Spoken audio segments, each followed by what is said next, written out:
For Southern Prep, a couple of their keys to victory tonight will be the first one's going to be is frustrating the Knights offense. They did a really good job of that a couple of weeks ago when we went to Camp Hill and met them. They absolutely frustrated the Knights offense, kept them off balance, and they kept it to only a 20-point score, that being the lowest scoring Knights performance of the year. The second one is going to be again, playing really good red zone defense. If they can keep the Knights out of the end zone, once they get inside the 20, they're going to have their best shot at winning this game. And the final one is going to be they have to minimize mistakes. This Knights defense, they do a great job at capitalizing on offensive mistakes. Turnovers they can turn into points very easily, or poorly covered special teams plays they can also turn into points very quickly.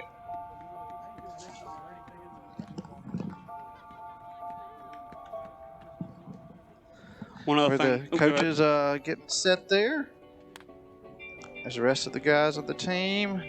Back, Coach Hunter, Tchaikovsky, and the rest of the guys down on the field. Yep, they've done a really good job this year as a coaching staff, and even as recently as last week, losing your starting quarterback the game before the championship game, they drew up an entirely new playbook and they put it on a performance.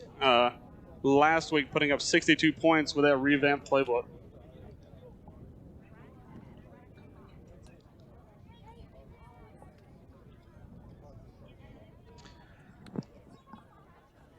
And it looks like a few minutes, they're making some announcements. Welcome to the 2020 NHSA National Championship Tournament.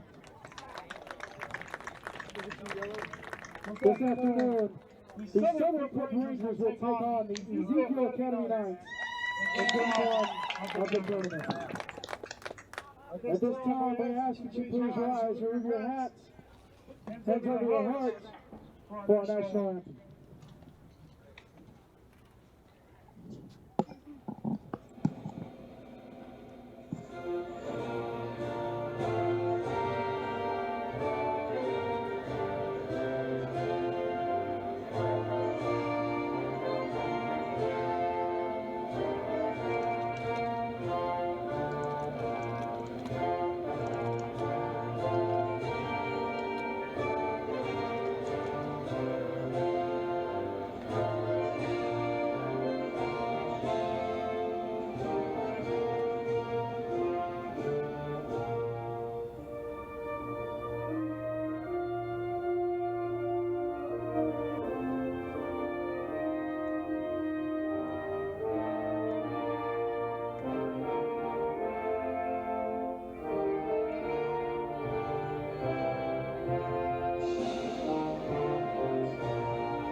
We have our national anthem. Thank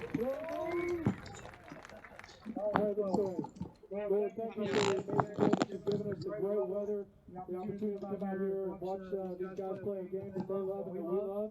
Thank you that everyone made it down here safely and we're able to have this game today. We pray it should be a both teams. Hope it'll be sportsmanlike play. Hope there'll be no injuries. And hope everything we do gives you glory and honor. So we're going to pray. Amen.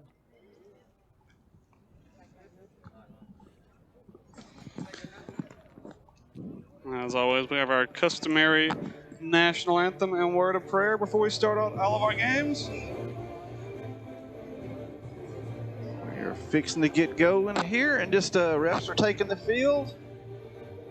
We'll see who gets the ball first. I know I was actually talking with Coach Hunter just before the game, and he was talking over with the Southern Prep head coach who wants the ball first. Southern Prep said that they would love to have it first, but we'll see who goes out there and wins the coin toss.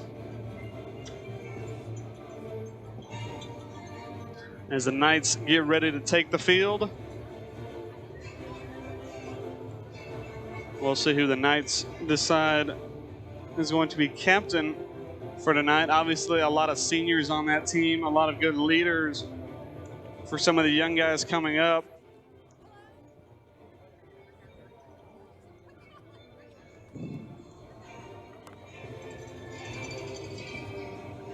There's a kind of a whole overview of the field from our desk with the view that we have.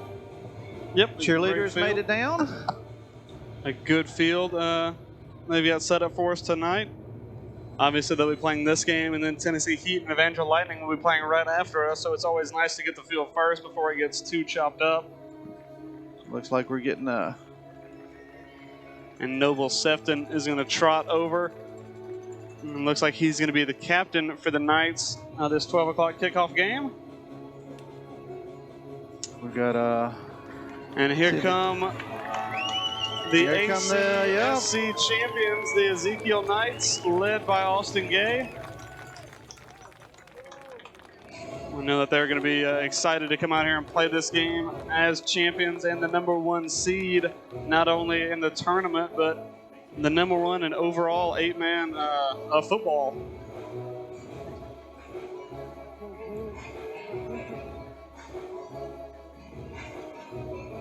The Knights they've had a couple of injuries throughout this year, but I believe they're going to have most of the team healthy. Even Peyton Leach, who unfortunately suffered a broken collarbone earlier in the year, I believe they have him dressed out and ready to play today. Yeah, I think we've had 2 broken collarbones, something with a hip, many other injuries, and all the guys have luckily recovered to make it to this game. Yeah, they've been able to persevere through definitely a tough season, both on and off the field with coronavirus and kind of the uncertainty whether we're going to have a football season or not. And with that being said, there's football today. A lot of people watching there. Your team is probably not playing, so we have a football game. Absolutely. We had a couple of good games lined up and for college this week. Alabama, LSU, I believe Georgia I believe Florida and Arkansas are still on as of this moment. But like you said, a lot of games being canceled today, but gladly we are here in Panama City Beach and we have a football game. So you guys, let me see, looking at our Facebook here, seemed like we had a pretty good crowd jumping in. So you guys start cheering for your team on Facebook. Let me see how many comments we get here. Cheer for a player. Start out cheering for your team. Give a shout out to which team you may be watching. I know a lot of Knights fans are watching. I know a lot of guys from Southern Prep. Sometimes I think they watch from the library. Is what I saw one time. Is if those guys are watching, give a shout out to you guys, Southern Prep. Noble Sefton walking out for the Knights. And Aquarius Dowell going to be the captain for the Southern Prep Academy Rangers.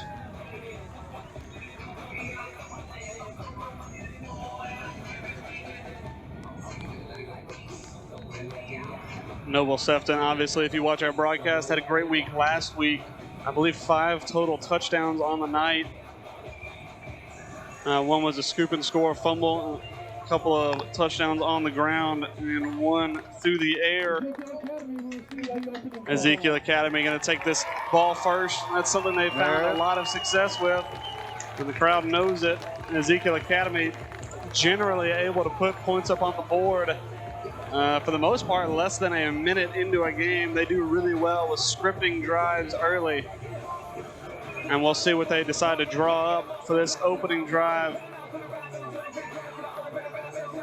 Obviously, in 8-man football, you always do have the threat of an onside kick. Noble Sefton going to be the deep man to return for the Knights. He's not hard to find with those bright green shoes.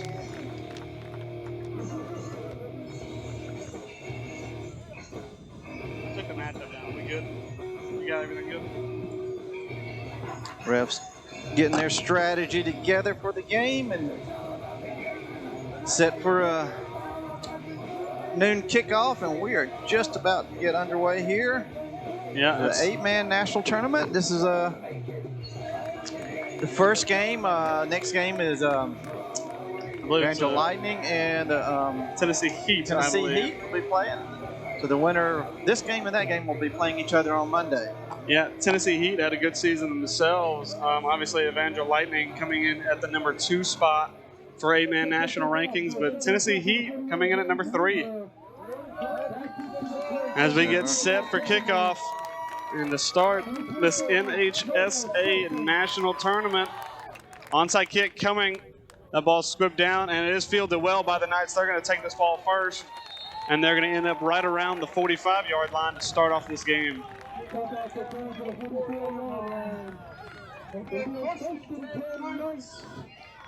First and 10 upcoming now for the Knights.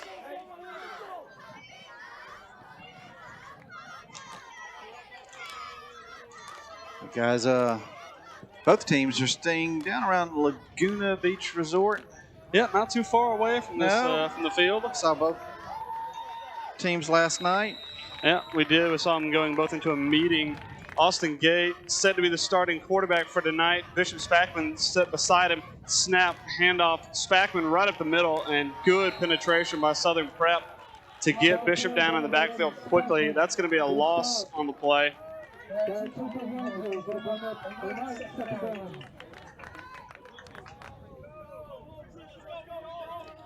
The Southern Prep defense last time round played very strong, holding the Knights more than a few times on their own goal line and forcing the Knights to come away kind of with a squeaky win only by 2 points. And we expect a similar kind of performance from them here tonight. Snap, handoff, Bishop Spackman, a good bit of space, but quickly closed.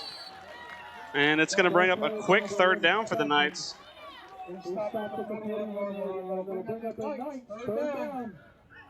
The Knights set up with a 3rd down and 13 upcoming.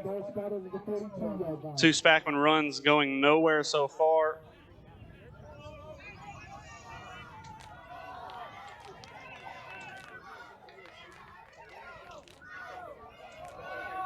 In an 8-man football, once you get around midfield, everywhere is kind of 4-down territory. We'll see what Knights can draw up here and try and make it a close 4th down.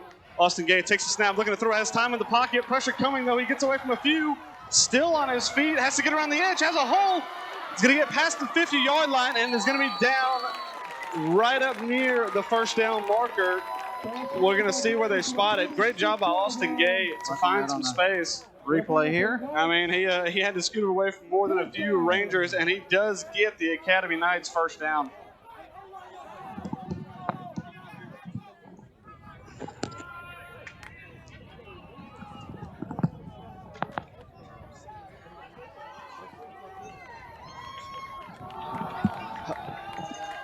Knights set up with a 1st down. Bishop Spackman in the backfield with Austin Gay again. Fakes the handoff. Gay going to take it this time right up the middle. Not much space to run. And now it's called a 1st down. I believe last time around it was actually a 4th down and 1, but now they do get the 1st.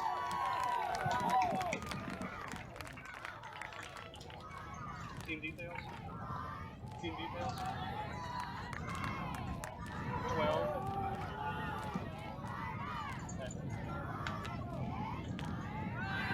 Snap, Gay in the backfield, pressure coming, able to scoot away from one, has a man, and Brendan Tormey open. Good pitch and catch. And Brendan Tormey a little bit slow to get up.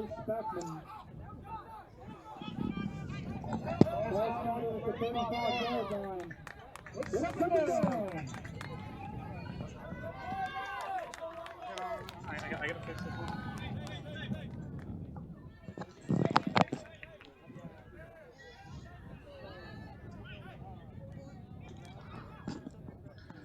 The Knights set up now with a 2nd down and 3 to go. Brennan Twomey and Noble Sefton, the 2 starting wideouts for the Knights. Snap, pitch, Noble Sefton, that one a little bit too low. Noble Sefton yet to get his hands on the ball for the first time.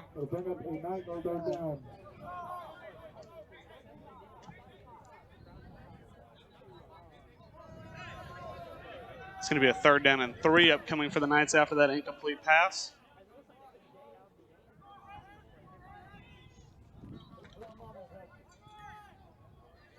Noble Sefton in now. They like to play this double wing formation, something we've seen last week. They started running. Handoff inside, has the first down and more. Corey Murphy with the ball now. Has more than enough for a first down. In that replay here. Nice job.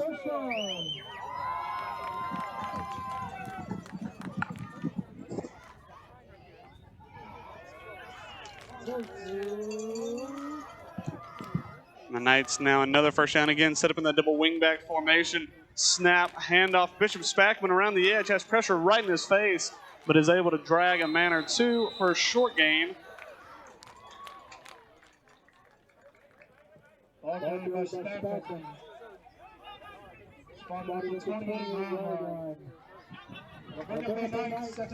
Second down upcoming now for the Knights.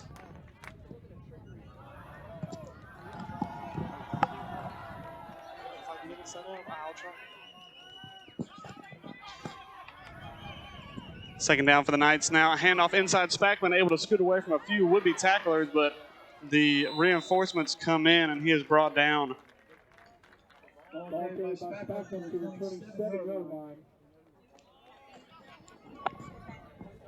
A third down upcoming for the Knights. It's going to be about a third down and 9.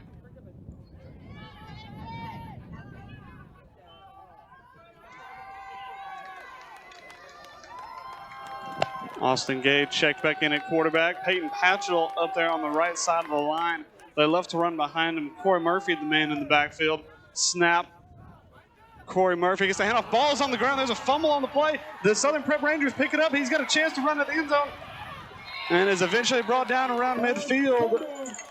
But Southern Prep forcing a turnover on the Knights' opening drive. Yeah, watching that on the replay here.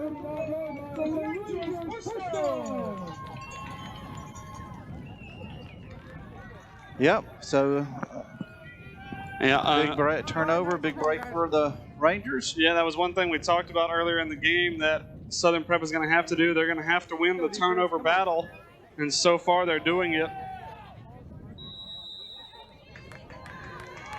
Get that ball back.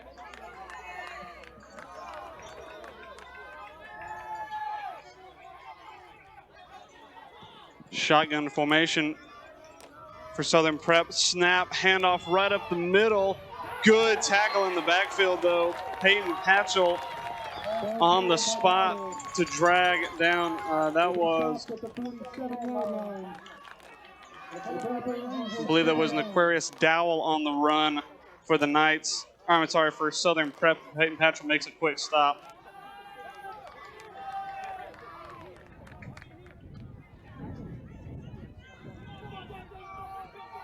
Southern Prep now, second down and 13 upcoming. Shotgun formation, one receiver set to the near side, now one set to the far. Snap, looking to throw. Quick pass outside, a little bit too high though, as that one falls incomplete and brings up a third down for Southern Prep.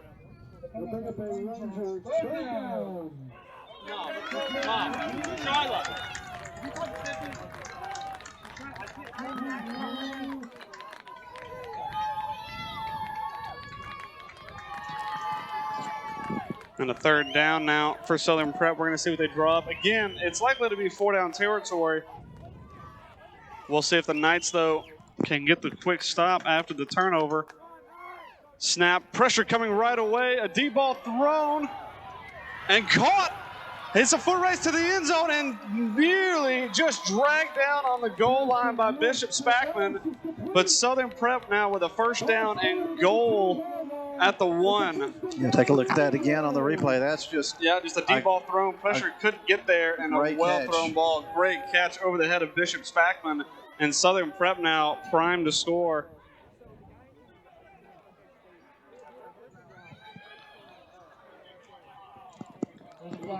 But there is a flag down on the play. We'll see what, at least we've been told there is. And it's a personal foul, roughing the passer against the offense. Or, I'm sorry, against the defense. So that will not change the outcome of that play.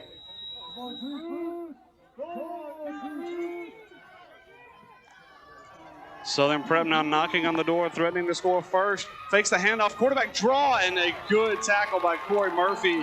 Not fooled by the option. A loss of 3 on that play. Going to bring up a second down and goal on the 5-yard line.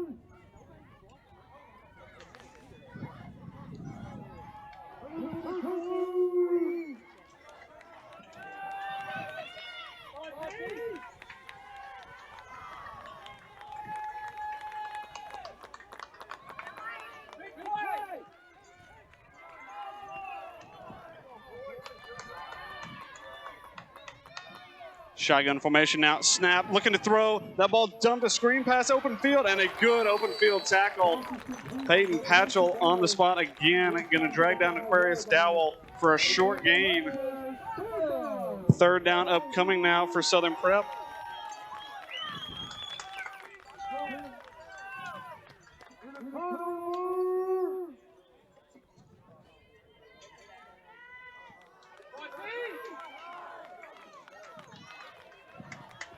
Southern Prep now, third down.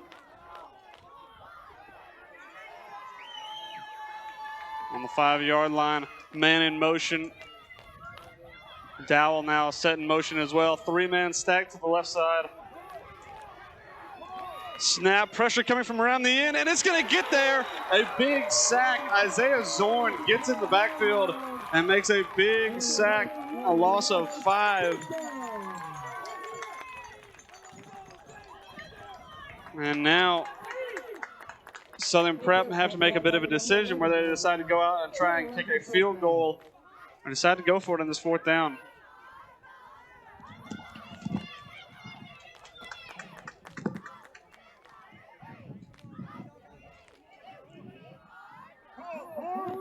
Fourth down and goal now from the 11 for Southern Prep. Got a good turnover, converted a big 3rd down, but now threat of losing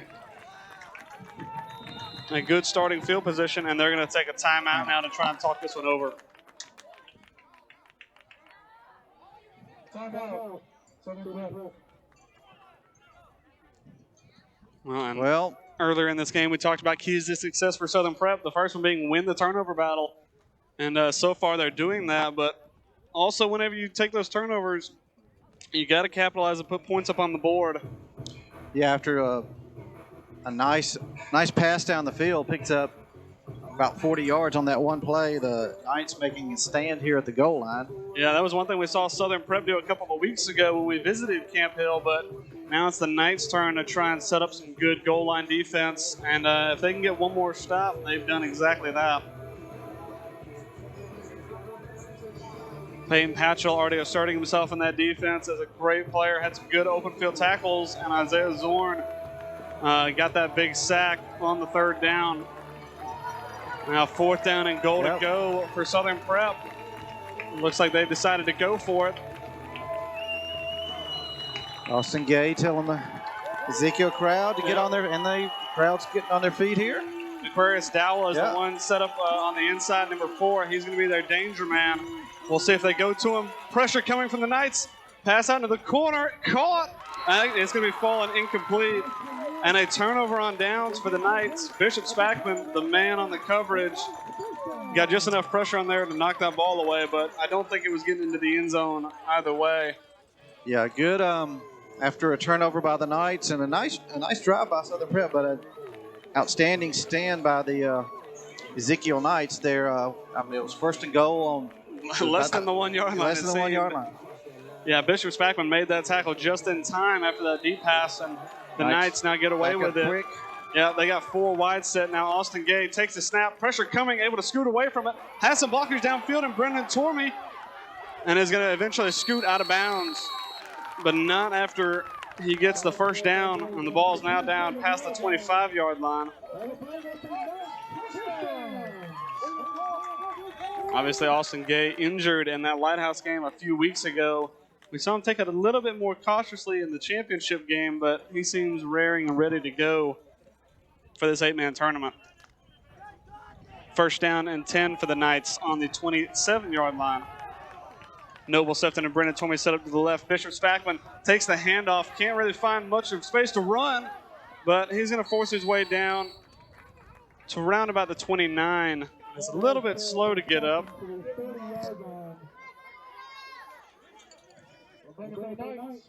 Second down and 9 for the Knights now upcoming. Spackman to check out. Corey Murphy to check in. Murphy had that fumble on the Knights' previous drive. Knights set up with a second down and 7. Noble Sefton and Brendan Tormey to Austin Gay's left. Corey Murphy in the backfield. Snap. Gay throws. Tormey gets a good screen pass. Ball's on the ground again. Tormey able to scramble and pick it up and hold on to possession for the Knights. Watching that on the replay here. Yeah, Tormey seemed to have possession of it, but maybe got a little bit ahead of himself. Yeah, just dropped it when he tried to Yep, take it away. Didn't quite secure that ball, but a good heads-up play to pick it back up. Third down and 4 for the Knights now.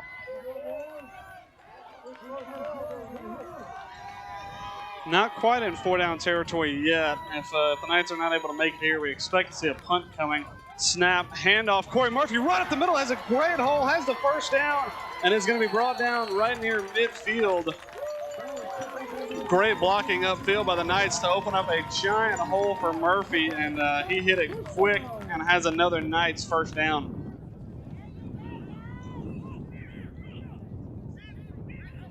Corey Murphy, obviously one of the running backs to step in. When Colby Taylor got injured early on in the season, he and Bishop Spackman both carrying a big load for this Knights run game. Peyton Patchell now set up on the right-hand side of this offensive line. They love to run behind him. Snap. Gay looking to throw, pressure coming, gets this ball away, has Patchell, and it's incomplete. And a flag thrown. That looks like it's going to be a pass interference call. That ball was well over the head of Peyton Patchell when he got hit. We're either going to see a replay here. Yeah, we're probably going to see either pass interference or an unnecessary roughness call. That ball well over his head, and yeah, he took a big shot there at the end of it.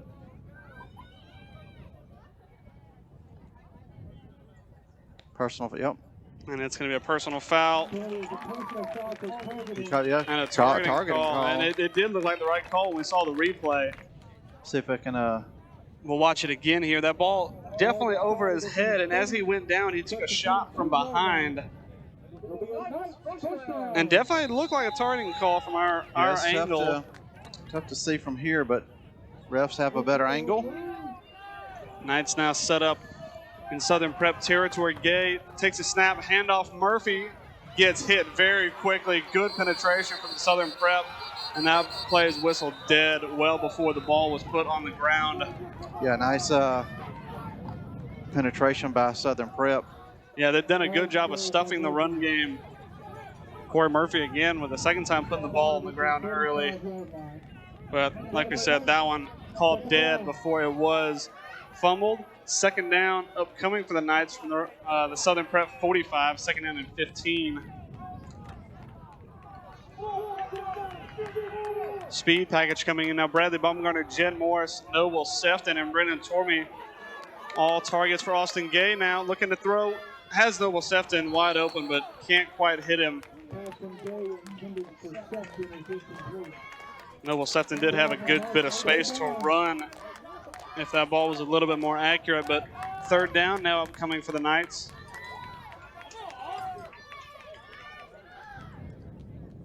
Knights have done well on third down so far. And again, same package out there for the Knights. 3 set up to the right side. Snap, pressure coming right away. Gay able to scoot away from it. Has a little bit of space to run, but quickly going to be closed down and hits the fence hard on the opposite side. And that he was chased way out of bounds and eventually runs into the fence.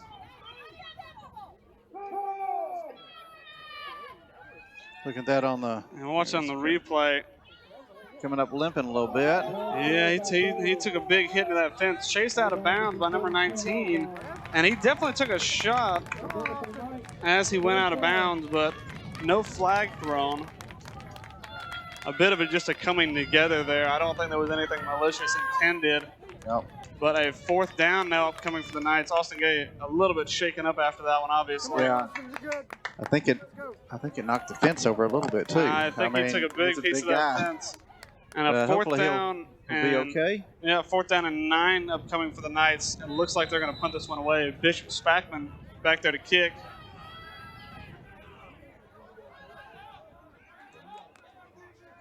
Spackman kick this one away. It's a good kick. They're going to take a Knights bounce, and they are going to down it. Yep. Great kick by Spackman there. Yeah. Right down that one inside of the Rangers 10. It looks like it's on about the 3-yard line from. Yeah, we're at a bit of a disadvantage at this angle. Tough little angle. And kind of, that's our view, and we've got a fence. And a couple of cameramen as well in the way, but a great punt by Bishop Spackman. He's done very well this year kicking the ball.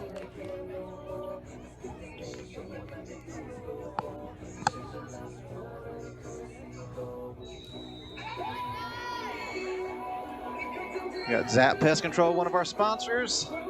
Your hometown pest control. So visit them at zappestcontrol.com. Yeah, You'll always see one of those trucks riding around. I'm sure you will. We definitely needed them at the house before we left the game. We had a couple of Yellow Jackets. Now 10 seconds to go here in the first quarter. Southern Prep set up on their own goal line. Having to snap this ball quickly. And looks like it's going to be a delay of game. Yeah, quarterback trying to hurry that one up. Couldn't get it away. And that delay game, not going to hurt them too badly, though. Just kind of set them a little bit farther into their own end zone. Go from the 3 to the 2. And this is where the Knights are going to love to bring pressure. They love to bring blitz packages with Corey Murphy and Isaiah Zorn off the edge, and they're going to be licking their chops when the quarterback's in the end zone. Snap, pressure coming. Aquarius Dowell takes the handoff, gets around the right side as Bishop Spackman in pursuit. And he's going to be still on his feet, able to stay. There's a flag down, though.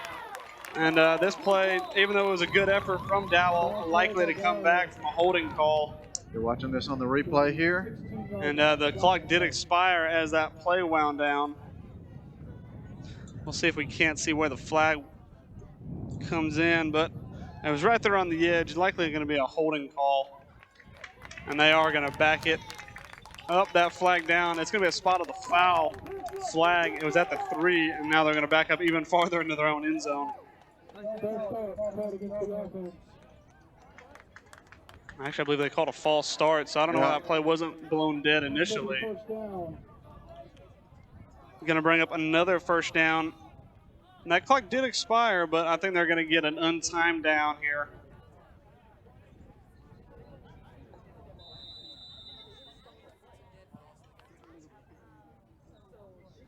They did give us the false start motion, but it wasn't a dead ball foul, so it might have been an illegal procedure or illegal motion. They've got the ball. And it should be second edge of the ball is touching the goal line. It really is. So this is likely to be an untimed down. And again, likely going to see pressure coming from the Knights. This ball likely going to end up in the hands of Dowell to try and get it out of the end zone. Snap, throw, good throw, wide open. Will Fowler in pursuit, and Austin Gay going to try and clean this one up, but not after the Southern Prep Rangers get it down to the 20-yard line and have enough for a first down. And now we're likely going to swap ends this time as the first quarter comes to an end, 0-0. This game very well contested so far.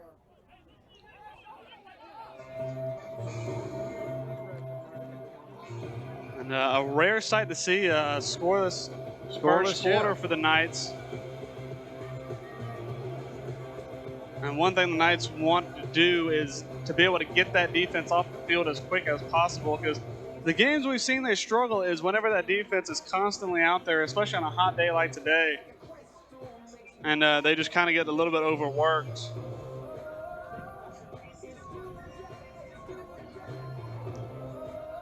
So we got one of our sponsors. I'm going to let Benjamin read this one because I cannot see my writing.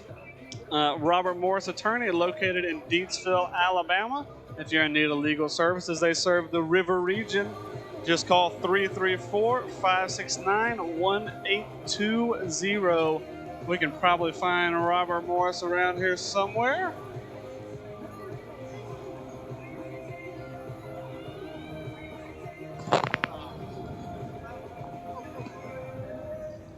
Try and find him. Yeah. One of our cameramen. I think we've got him now.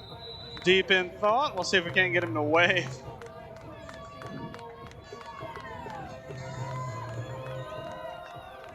Trying to get their attention. We'll see if we can get a wave out of Robert Morris. And there he is. There we go. Two of our sponsors sitting there. Yeah, one of the Tallahassee Superfoods and Robert Morris, attorney. So we're, yeah, like you said before, starting the second quarter. I'm not even sure if we've had a game that's been 0-0. I don't think that we have now that you say that. The only one that might have come close was the Southern Prep game. And they're playing the exact kind of football that's going to frustrate this night's offense. First down and 10 now upcoming from the 19-yard line of the Ezekiel Knights. Two wide set, shotgun formation.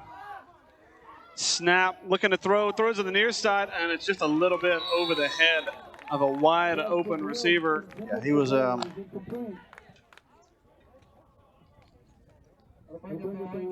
Second down and 10 upcoming for the Rangers.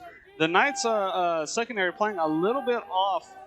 They're stepping back a good 7 to 10 yards and kind of leaving space for those little cutback routes and quick throws for Southern Prep. We saw that on the previous first down that they made.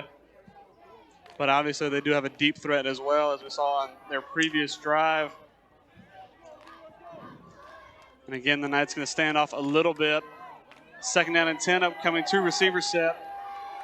Snap, looking to throw, has plenty of time in the pocket, going to unload this one, and it is well covered. Austin Gay has to slide over there and help out Will Fowler a little bit, but well covered ball. Like we said, they do have a deep threat on that team and a quarterback who's got an arm to find them. But a third down and 10 now upcoming for the Rangers.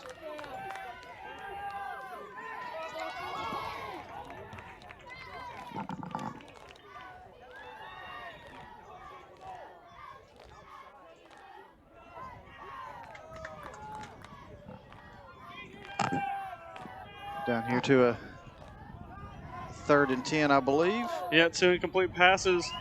And now Southern Prep in risk of having to have their first punt of the game. Handoff right up the middle. Not a lot of space to run, but a good hole found and eventually dragged down just short of the 30-yard line. Not going to have enough for a first down.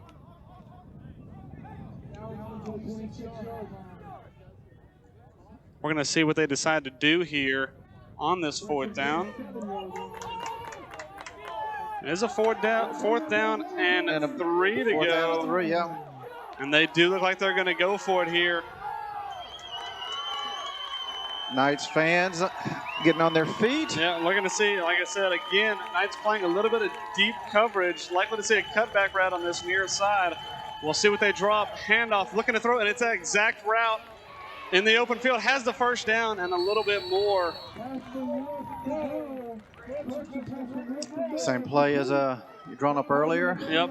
Watching that on the replay here. Yeah, it's just that little cutback. We see Brendan Torn playing way off and able to just scoot past him for a first down. Southern Prep now set up on their own 36-yard line after a successful fourth down.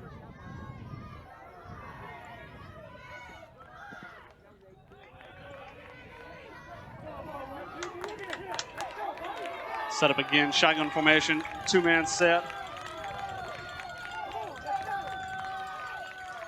Snap, handoff right up the middle, and a good bit of penetration. Great tackle from John David Merrithew. He was the first man there, but Bishop Spackman also in there to help out, and Peyton Patchell clean it up. A loss of 1 on the play. Second down and 11 upcoming for Southern Prep. And that's been one thing we've seen so far is both teams playing really good run defense. Neither run game really getting going so far. Southern Prep have had a little bit more success throwing the ball. But good pressure from the Knights linebacker core, who's been very, very good so far this year in creating sacks and creating turnovers and mistakes. Two wide set again, shotgun formation. And the flag comes in. And another delay of game call. Going to back up Southern Prep. Second down and 16 now upcoming. And one thing for Southern Prep they really do not want to do is get set behind the chains against this Knights defense, because whenever the Knights defense sees teams struggling and a little bit behind the chains, they love to bring pressure from Isaiah Zorn and Corey Murphy off the edge. Snap, pressure coming, and it's going to nearly get there now. Isaiah Zorn in pursuit, and he is going to get it down. Again, another great sack. Isaiah Zorn there to clean it up. John David Merrithew got there first, but could not quite bring down the quarterback, but Isaiah Zorn was there to clean it up very well. Now third down and more than a quarter of the field upcoming.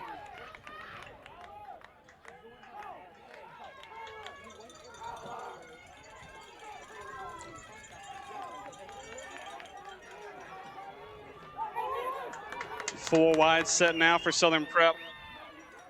If they don't get a good chunk of yards here, it's not going to be 4-down territory. And Isaiah Zorn again in the backfield. He's going to get credit for the sack as the quarterback slides down, not wanting to take a big hit. And now a fourth down and 30 plus. Going to be kicking this one from their own end zone if they do decide to punt it away, which I don't really see they have any other option, as they're set up on the 9 and the first down is set up on their own 46-yard line. Austin Gay dropping deep for the Knights.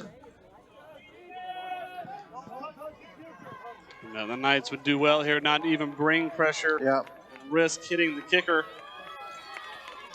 Austin Gay, the man deep, set up. He set up right about on the 35. High snap, and play is blown dead as we're likely to see a false start.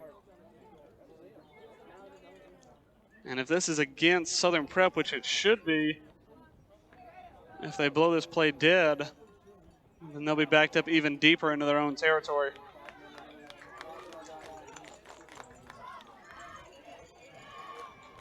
We'll see what they call. They've been offside against the Knights. Offside on the Knights. So that's going to give them 5 yards better. Going to be a third down and 31. Knights going to have to back it up a little bit. Not going to change a lot. Austin Gay still back deep for the Knights. Yeah, it's set up now about on the 37-yard line.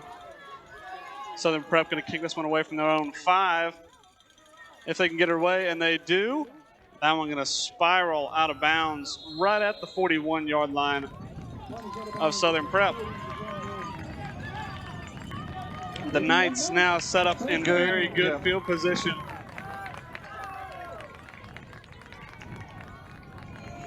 Yeah, nice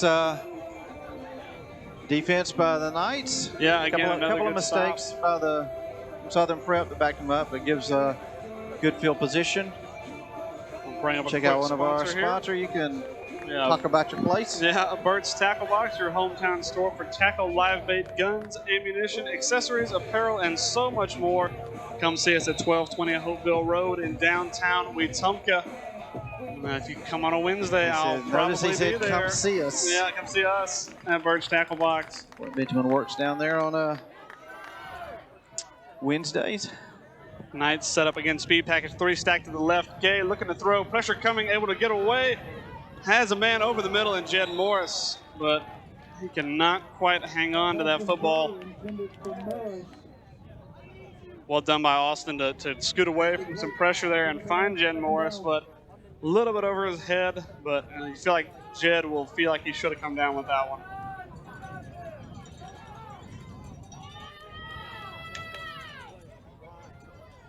Knights set up now, second down and 10. You know they're not going to want to waste this great field position given to them by their own defense. They have to hustle here to get this play off. Yeah, we do actually have a play clock, which is nice. They have about 5 seconds to get this one away. Snap, they do get it off. Gay looking to throw, has time, has Noble Sefton wide open, but overshoots him. And it's going to bring up a third down and 10 for the Knights. He was wide open. Yeah, and you get Noble Sefton into space, you want to hit him, but Austin just not quite able to do that.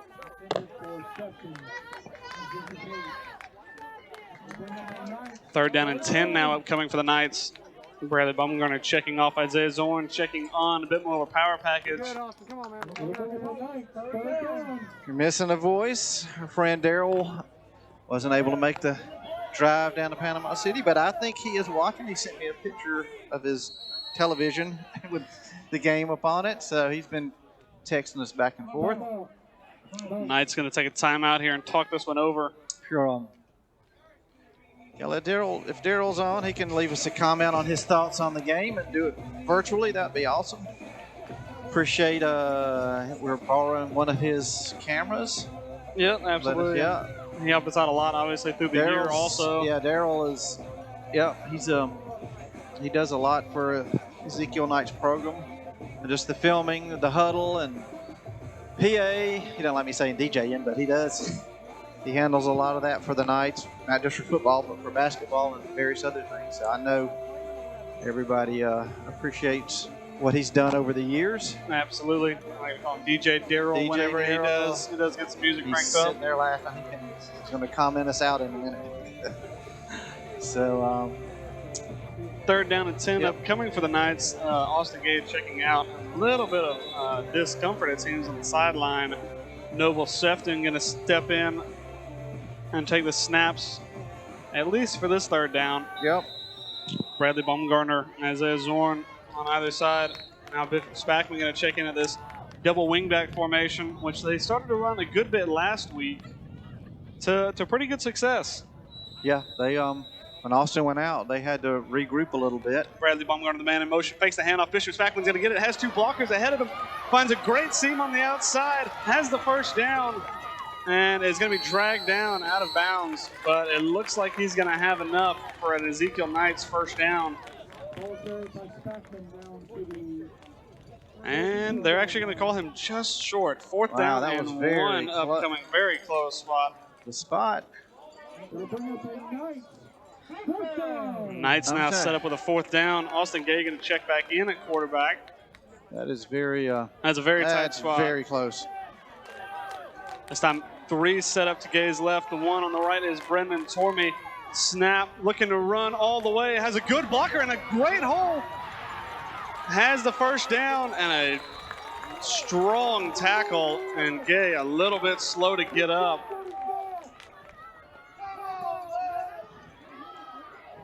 And that was a hard hit right into the legs of Austin Gay. He's very slow to get up. Watching here on the replay. Yeah, it looked like he was going to give himself up and roll out of bounds, but shot coming in way underneath. It was tough to. It was a clean enough hit, but Austin Gay seemed to be struggling a little bit after hitting that fence with his legs, and that is not going to help him one bit. He is able to get up and walk off. Yeah, it was just both players were all tangled up when they went out of bounds, and looks like he ended up landing on top of Austin.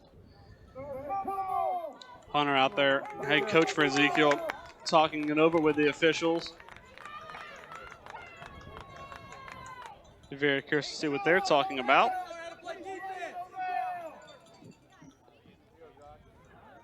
And the Knights, they do have a 1st down, though, after a good run from Austin Gay. And now Andy Patchell out on the field, checking him out. Yeah, you can call him the team doctor. Team doctor, I guess he would. I don't know if we can officially say that, but yeah, he's certainly well qualified. Absolutely. And Austin going to check out for this play now. Noble Sefton again going to step in. Bishop Spackman and Bradley Baumgartner set up in the double wingback formation. Baumgartner in motion, fakes the handoff. It's going to go to Spackman. He's got a good edge set. It's going to be a race to the corner of the end zone. And let's see what the call is. Touchdown, Ezekiel Knights.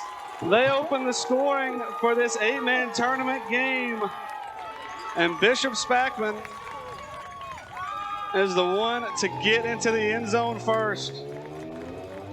We see that double wingback formation working again for the Knights this week as they set a good edge for Bishop Spackman to run around. And he is able to squeak into the end zone. Knights lead 6-0. Noble Sefton now going to go out there and try and kick this PAT.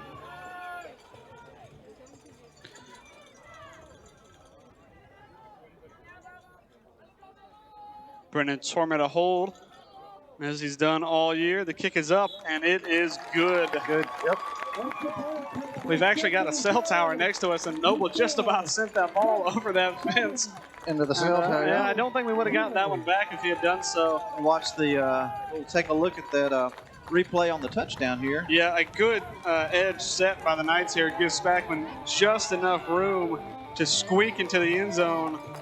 Again, another hard low hit incoming from you see some of the crowd there. From You can Southern see Prep. that we do have a crowd that's Oh yeah, we've got a good crowd. We were kind of worried about it actually, not having a big crowd turn up for the Knights, but they have turned up. Yeah. And I believe we also actually have some of the Tennessee Heat and Evangel Lightning players in the crowd as well. Yeah, those guys scoping out potential opponents. Noble Sefton going to kick this ball away. It's going to be the Knights' first kick of the game.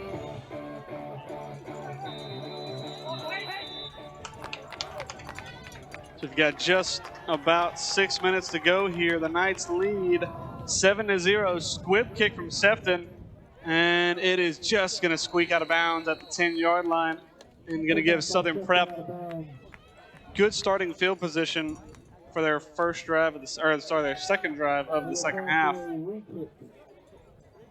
And I think we're going to have a re-kick.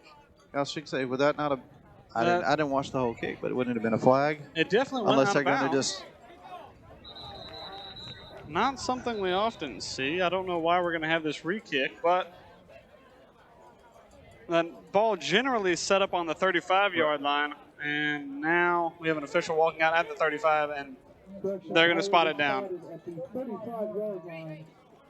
There should have been I think there should have been a flag. Should have been a flag when it goes out of bounds. They spot it on the 35. I guess the ref just didn't see the need to pull the flag out of his pocket. But Southern Prep will set up on the 35-yard line.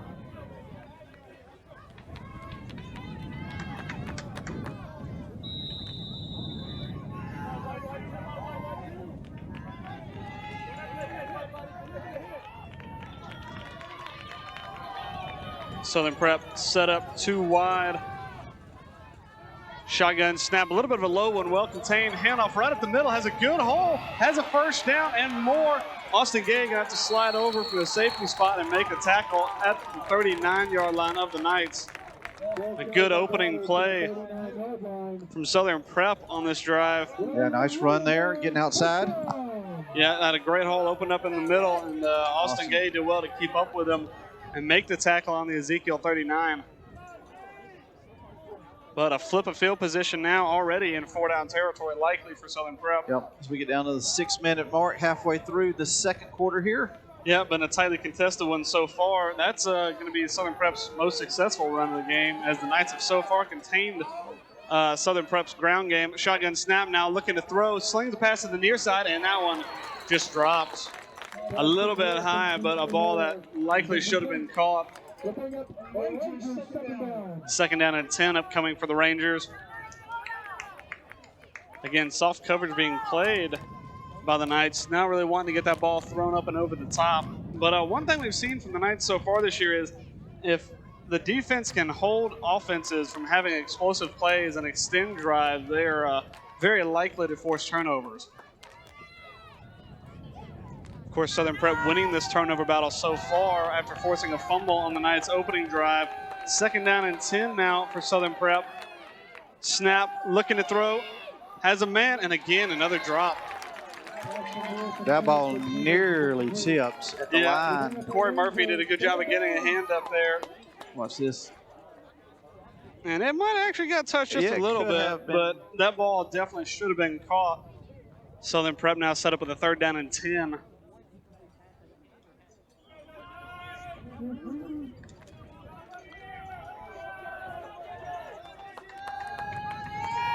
Aquarius Dowell now in at running back.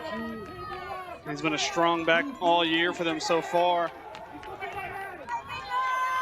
Snap. Dowell right up the middle, but a good open field tackle. Peyton Patchell, the one man there, to mutual show of respect to each other. Peyton Patchell is a very hard man to get around when he plugs that hole.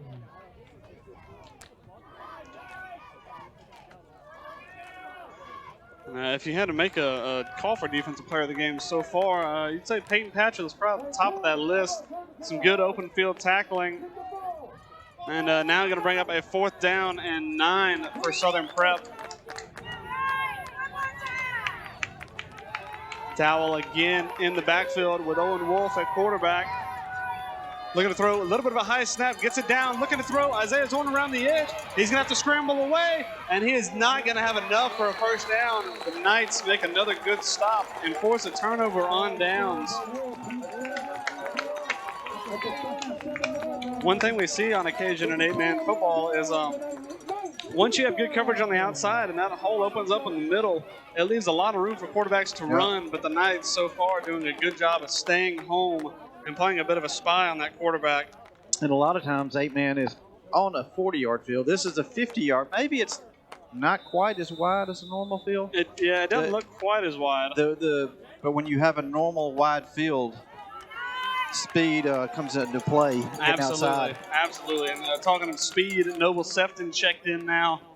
Double wing formation, fakes the handoff to Baumgartner. Noble going to take it himself, has a big hole to open up, has a man to beat, and he just about makes a shoelace tackle to bring down Noble Sefton. What's that on the replay? Sefton does a great job. Double fake. That one always goes to Spackman, but a big hole opens up for Sefton. And if you talk about a shoestring tackle,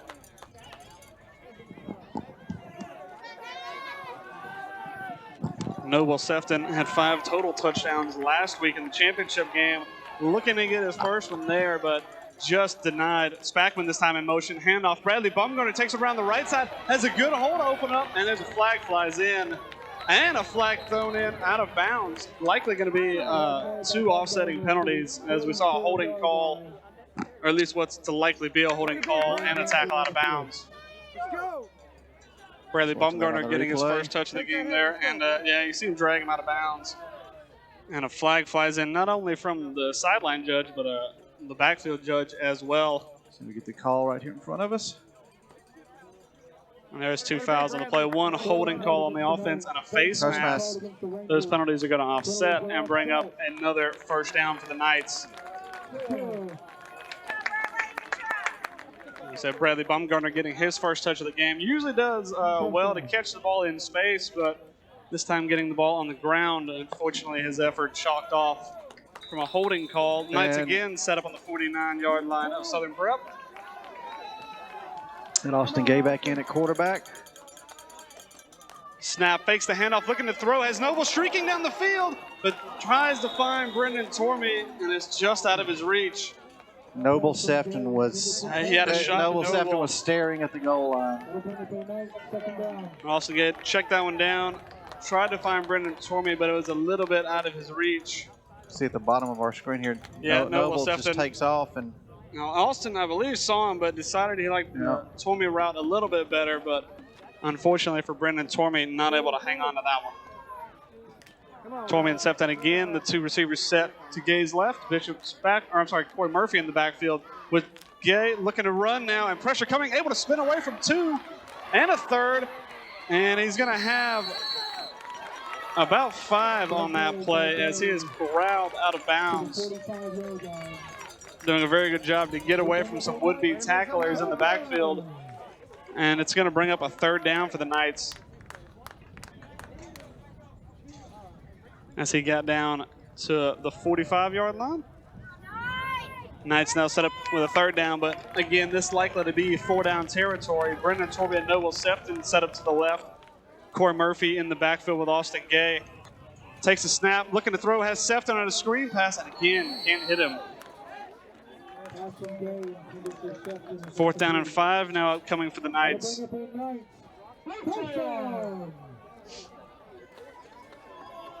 Just a little bit off here and there on some of those passes. Yeah, both quarterbacks from both camps looking a little bit off, overthrowing a few balls and not quite able to hit their receivers where they want them.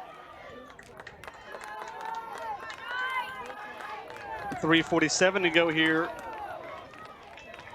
3 stacked to the near side are Sefton, Baumgartner, and Tormey. Jed Morris, the lone man to the right. Snap, looking to throw, has Sefton this time, does hit him, has to beat a man, has the first down. This time, Gay able to find Sefton for a first down. Yep. Hits him right there on the quick pass out. Yeah, Bumgarner and Tormey trying to set up some blocks and did just enough to free up Sefton. After that 10-yard gain, the Knights now set up with another first down and 10 in Southern Prep territory.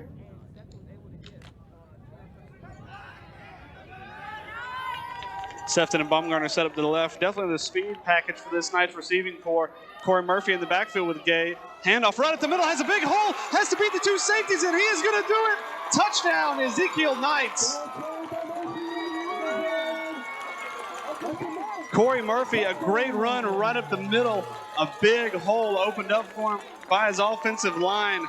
And once he gets into open space, he doesn't get quite enough credit for it, but shows the speed to beat two safeties. And the Knights now have a 13-0 lead.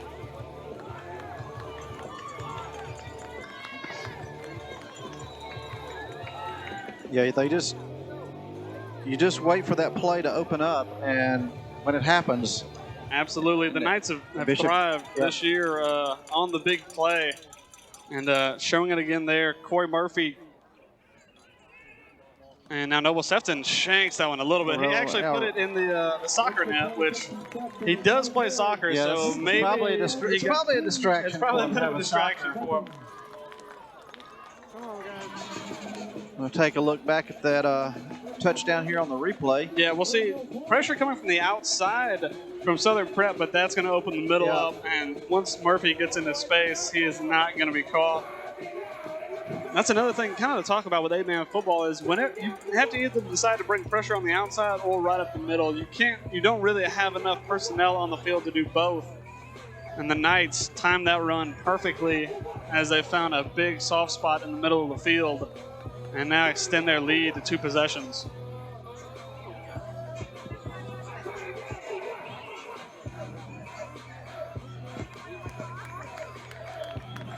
Another unit for this offensive, or for the offense that doesn't quite get enough credit is that offensive line. Josiah Hamby having a big hand in opening up that hole for Corey Murphy. Yeah, those guys all season have been down in the trenches. Absolutely. Both offensive and defensive line have done an incredible job this year of opening up holes for this run game, and as well as giving Austin time in the backfield to throw the ball. Noble Sefton set to kick this one away.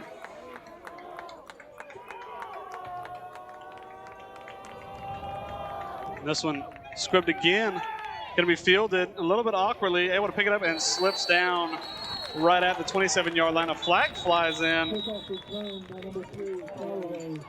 It might have been a chop block. We saw a bit of a low block down the field. We'll see what they decide to call.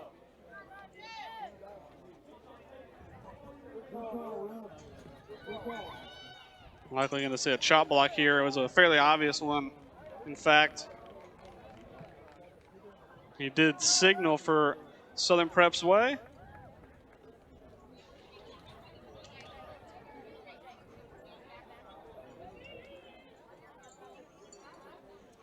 Waiting for the... And it is a chop block against Southern Prep, so they would have set up on the 27-yard line, but now they're going to be backed up inside of their own 15. And that's a little bit of something we've seen so far with Southern Prep tonight is they don't quite have the size advantage on the night, so they do hit a little bit lower. We've seen Austin get hit, and Spackman got hit on his touchdown run as well. And for the most part, it is clean, but whenever you do decide to block a man below the knees, it is a chop block. I think we have a timeout here. That might be an official timeout. Could be. We'll take a quick look at one of our sponsors. Thrive Performance. In order to meet a growing need for at-home personalized health service, Thrive Performance and Regenerative Medicine is now offering telehealth consultations, functional movement, resistance training, and mental fitness training. Visit thrivemedicalclinic.com and book your appointment now.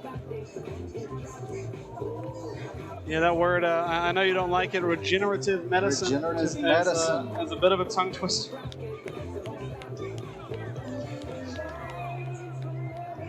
We have just under 3 minutes to go here in this first half of football. Knights lead 13-0. Southern Prep have had some success and threatened to score first, in fact, but some good Knights defense has held them out of the end zone so far. So about the 14-yard line, Southern Prep. Snap, handoff right up the middle. Not a hole to be found. Ball's on the ground, but Southern Prep fall on it at their own 19. That fumble actually rolled forward a little bit, so it's going to give them better field position than they would have had if it had been blown dead from forward progress. 2nd down and 5 now upcoming.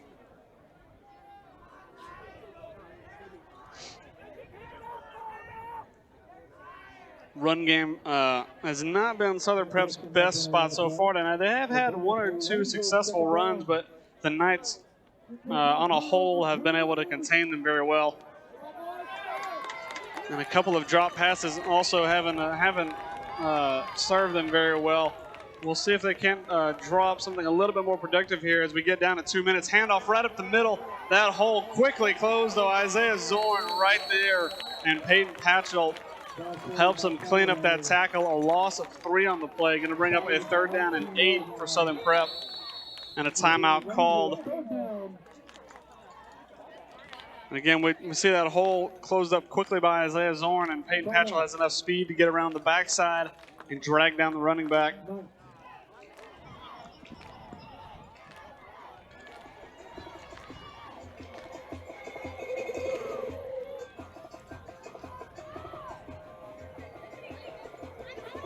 Southern Prep obviously kicked the ball away first, so they will receive it after halftime, but you know they'd feel a lot better coming off this field for the half without that goose egg on their side of the scoreboard. But the Knights are obviously not going to give up anything easy, and they're going to look to get this ball back before the half ends.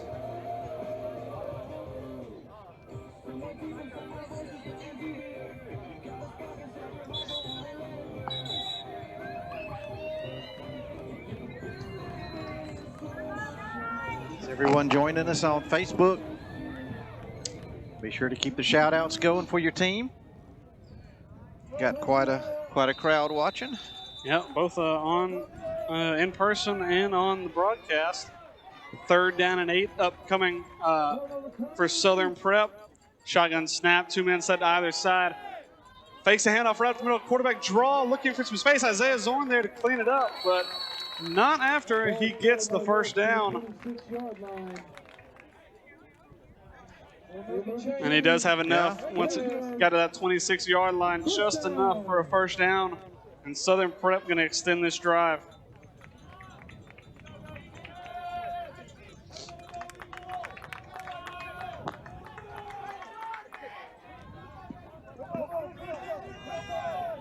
At the 26-yard line here, 1st and 10. Gonna have to start opening this up a little bit, though. The run game is gonna drain a lot of that clock if they can't get it moving. Snap, pressure coming right away. And that should be an intentional grounding call, and the flag does come down for it.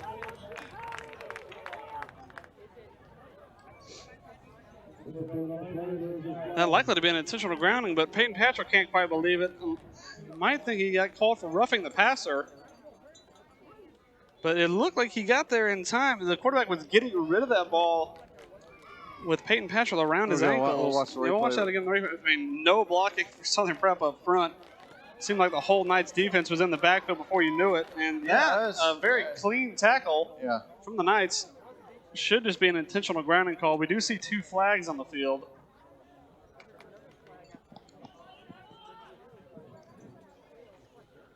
The officials talking it over a little bit. See what the call is.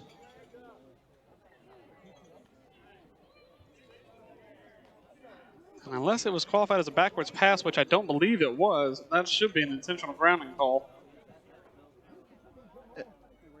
It looks like he said there was somebody in the area of the pass. I didn't quite see anybody, but it sounded like somehow I heard that, but might just be really good at reading lips.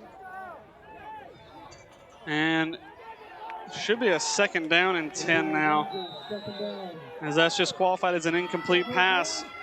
Snap, looking to throw, sling pass. That one a little bit too low, though, and into the dirt. Going to bring up a quick third down for Southern Prep now with just over a minute to go. I'm not sure if that ball wasn't tipped at the line. I think it was. The Knights have done a good job of getting up, and the one thing you always learn is if you can't get to the quarterback, get up there and swat that ball away. Corey Murphy, again, doing a good job of that. And now Southern Prep set up with a third down, 10 to go. 3 wide set, quarterback lone man in the backfield is Owen Wolf. Pressure coming right up the middle, not going to get there, but Corey Murphy, a strong open field tackle and an injury on the play. Going to bring up a 4th down and 5 for Southern Prep, but they do have an injury, so that's going to be an official timeout. Owen Wolf did well to escape the pressure a little bit there, but Corey Murphy too strong for him and brings him down in the open field. Now brings up a 4th down. We'll take a quick look at one of our sponsors. Tallahassee Superfoods, located in Tallahassee, Alabama, locally owned and serving the area for over 50 years. Low prices and hometown service with 2 locations. Visit TallahasseeSuperfoods.com or find them on Facebook. Corner of the picture, giving us a thumbs up.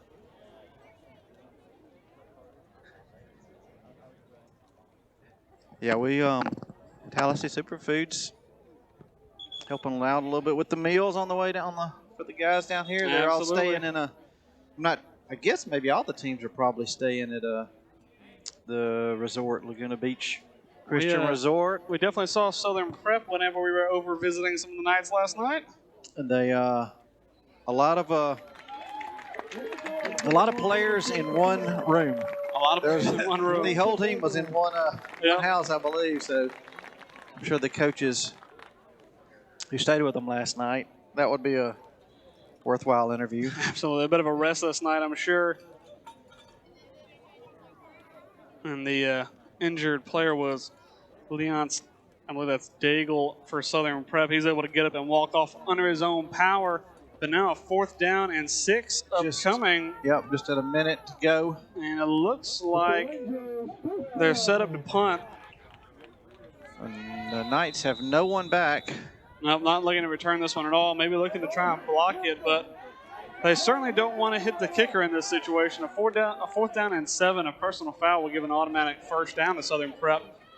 And we saw another chop block there as a flag flies in. And depending on where this ball falls, the Knights may or may not decide to accept that penalty. Now we see Southern Prep again blocking a little bit too low for the referee's liking as 2 flags fly in on that chop.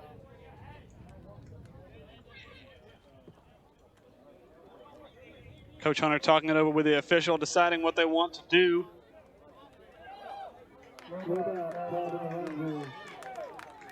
It's going to be a Knights 1st down. I don't know if they're going to enforce that where the ball was spotted. I just believe they didn't want to re-kick and lose any more time on the clock. Ball's on about the 27-yard line.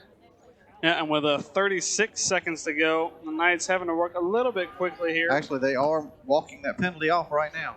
So it was enforced from the spot that the ball, or from where the ball was spotted. So about the 42-yard line. Yeah, that's definitely going to help out the Knights with field position, as they only have 36 seconds to try and get down the field. They do have 2 timeouts, I believe, though. And another. And a flag flies in.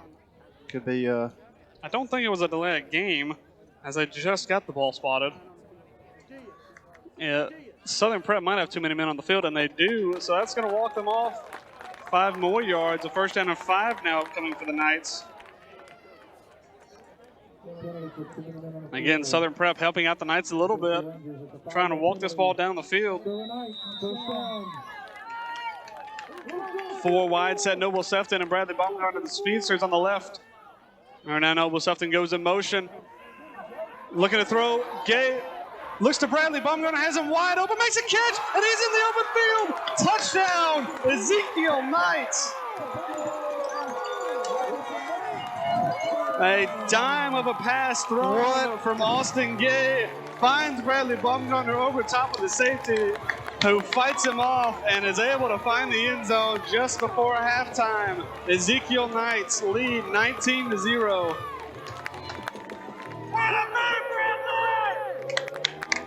And now Noble Sefton going to walk on and try and keep this PAT and put the Knights ahead by 20. Similar passes to last week, except stayed on his feet on this one. Stayed on his feet take on it to that the house. And a great ball thrown by Austin Gay. This time they're going to go for two, going to try and make it 3 touchdowns. Double wingback handoff. Spackman tries to find the edge, but is not going to get away as a flag flies in. And if it is against Southern Prep, we're going to have to redo this try. And an exciting end to a first half of football in this 8-man tournament.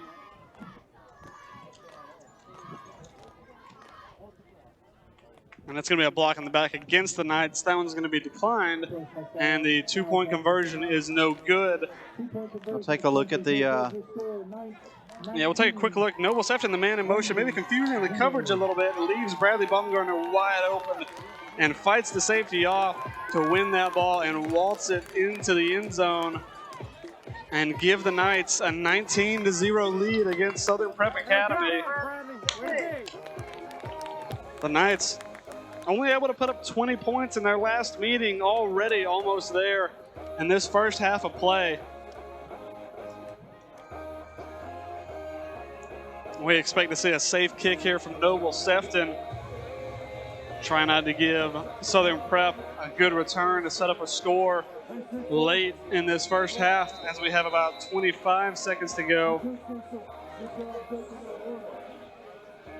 The Knights feeling a lot more comfortable than they did a few moments ago as they now lead by 3 possessions. Noble Sefton to kick us away here. And it's an onside kick. And the Knights are going to pick it up. And the Knights, that ball absolutely went 10 yards. And Corey Murphy, the man on the spot. And they're going to point Southern Prep's way. It did not look like that from our angle. We'll watch that again on the replay, but Corey Murphy was very careful to let that ball travel 10 yards. It has to make it to the 50, and we will see it touch that line. We'll watch it again here. Noble Sefton does a good job of shielding it, and Corey Murphy picks it up right on the 50-yard line. That should be Ezekiel Knights football. But Southern Prep going to get it right on the 49-yard line of the Knights.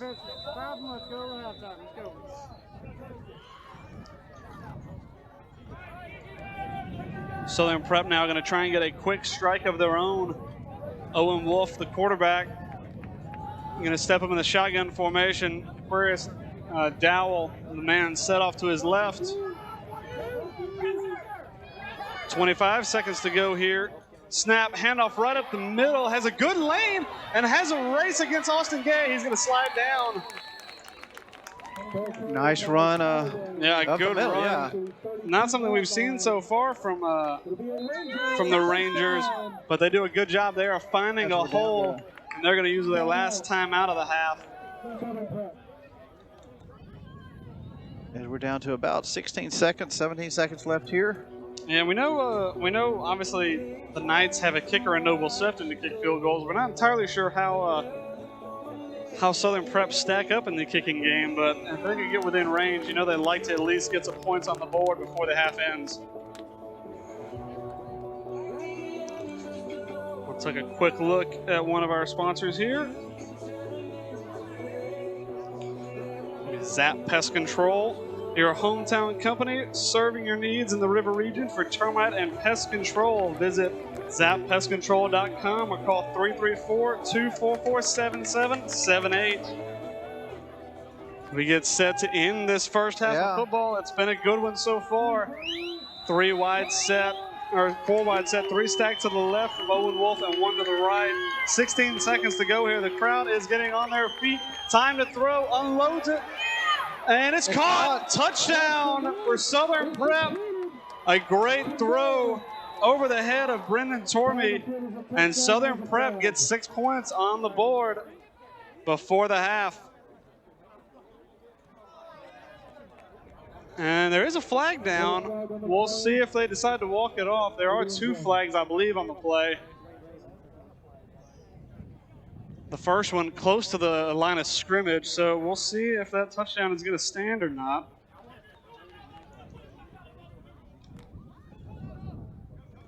Southern Prep head coach not happy about something, so that makes me think they're going to walk this one back off.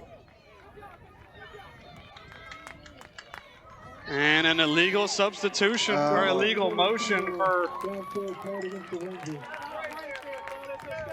or I'm sorry, an ineligible receiver, and now also unsportsmanlike conduct, both going to be enforced against Southern Prep. Wow, big break for the Ezekiel. I mean, that was a good pitch and catch there for absolutely what looked like a touchdown, but well spotted by the officials to see the illegal man downfield. Look at that replay here. Yeah, we'll see if we can't see him. And it was hard to tell who they were calling it on, but it was on the far side, so it must have been one of the 3 stacked to the left of Owen Wolf. Now play clock going, 9 seconds to go here. As Southern Prep try and pick this one up. Noble Sefton, the lone safety deep, has a lot of targets to look over. 2-man rush, ball thrown again, same spot. And this one incomplete as we have 4 seconds to go in this first half. Another not a bad pass. No, a well-thrown ball over the head of a very tall Brendan Tormey, but just through the arms of the intended receiver. Ball set up again on the 48-yard line. Noble Sefton again, the lone safety back. Yep. Coaches and for the coaches telling them to play. For the first time in a few weeks, Peyton Leach out on the field again. Yep. As we set up to this has been the target they've looked for this whole time, is the near side. 2-man rush again. Corey Murphy in pursuit, ball unloaded. 50-50, nearly intercepted by Noble Sefton, but that is going to end this first half. Watching this replay as yeah, it looks like Austin Gay a little slow to get up was the other safety with Sefton. He went down a little bit awkwardly trying to readjust for that football and nearly picked by Noble, but we go in to halftime. Southern Prep trailing the Ezekiel Knights 19-0. Austin Gay is still a little bit slow to get off the field, but he is walking under his own power. The Knights, good performance so far. Obviously a few miscues and mishaps. The fumble on the opening drive put Southern Prep with a good chance to score early, but Knights defense, as it has all year, stood strong and got a stop. And now the Knights lead 19-0 going into halftime.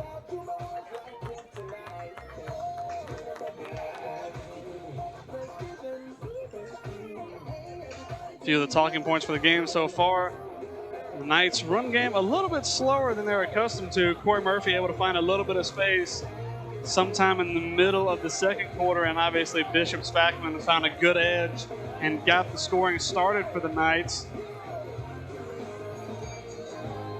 So we're going to have about a 20-minute halftime here.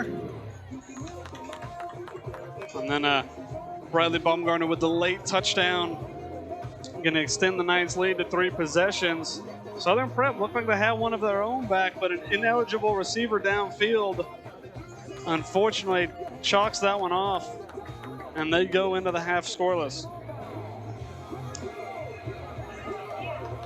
The Knights now have to concentrate on the last time they played Southern Prep. They were held scoreless in the second half, so they're obviously going to try and find some productivity.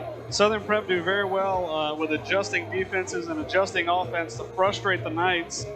So we'll see what they can try and draw up in the second half to continue their success both through the air and on the ground. The Knights defense so far, though, has done an incredible job of kind of muting the Southern Prep run game, forcing them to go to the air. But again, that nearly paid off as they did catch a touchdown pass, but that was chalked off due to an ineligible man down the field.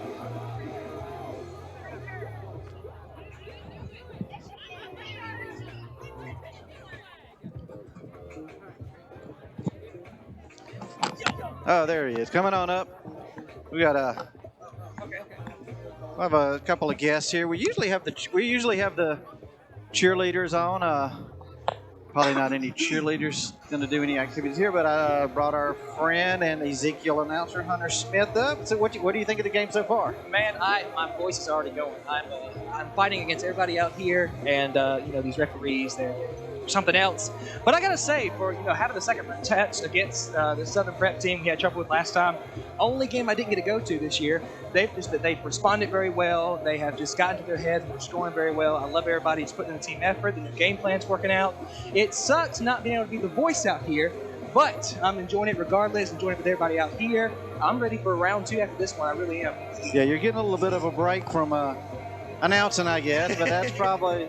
You're probably wanting to announce. Oh, gosh, yes. It's killing me. I'm just like, man, I got so much things to say, but I can't. But hey, this is great for us to be out here and just to get to experience this. I told my brother that I'm jealous of him because he's played on 3 winning season teams, and now he's a state champion and playing for the national championship. I'm like, I was nowhere near that.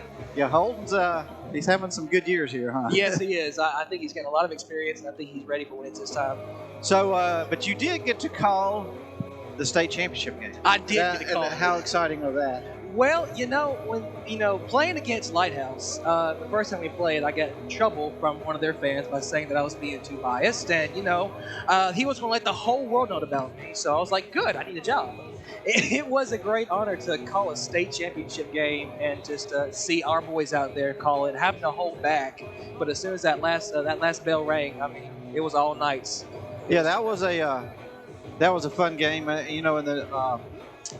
Ezekiel had to adjust. Austin was out, and they came back in and rewrote a playbook. It was awesome. And had to do a lot of adjusting to come back in, and had 2 weeks to put that together for the game. I know, and I mean, we heard Hunter say after the first Lighthouse game, he said, I'm spending every minute getting ready for you guys no matter what's going on. And, they put in this new formation, this week T, it's weird to see how it's run, but it's been so successful with, you got 2 big backs who are doing awesome, and you put Noah back there who's just an all-around athlete. And then you're taking away Austin, of course. I know it's hurting him, but I know that's also saving him and using him for big plays. Of course, just throwing a big one out to Mr. 88 for that big old touchdown. That was awesome to see. But I think everyone's doing great here, trying to respond to everything going on here, what kind of adversity they play, no matter how they're responding. And I'm very proud of them, and I'm ready for the second half to start. Okay. Hey, guys, that was Hunter Smith joining in with us. Thank you, guys. Appreciate you sitting in with us halftime. Absolutely. Yeah, go Knights. Dub City EA. Yep.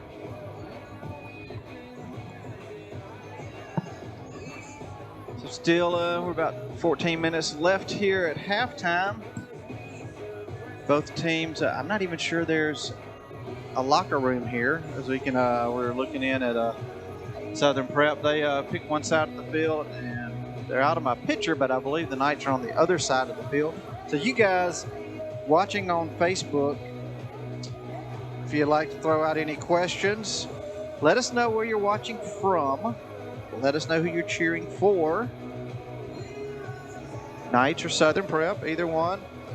Maybe put let us know which player, give them a shout out. They've made the trip down to Panama City and put all the work in this year to make it to this tournament. Both teams having good seasons, and both teams having a good game here. So certainly let them know it. Or if a coach, anybody you want to give a shout out to. I'm looking, who we have? Jason Roberts is watching in. Obviously, Kerry Culpepper is watching in. He helps me out a little bit here with the sound and video. I'm asking him how it's going. I appreciate that. Vicky Fuller is watching. Donna Leach is watching, saying go Knights. Patsy Hall is watching in. Brandon Grant watching in. Some friends from Knights from Alexander City or over Dadeville across the river there.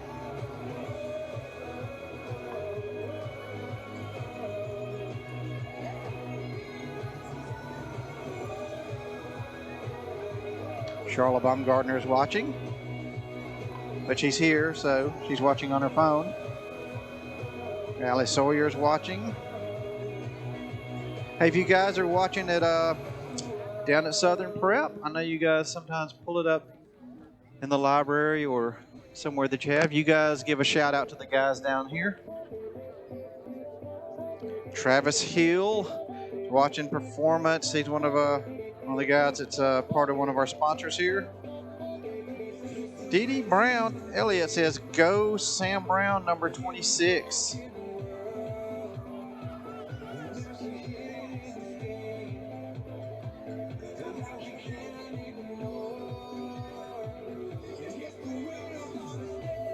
Linda Daniels, this is a shout out to the Knights with Hunter Bowden, one of the defensive coach.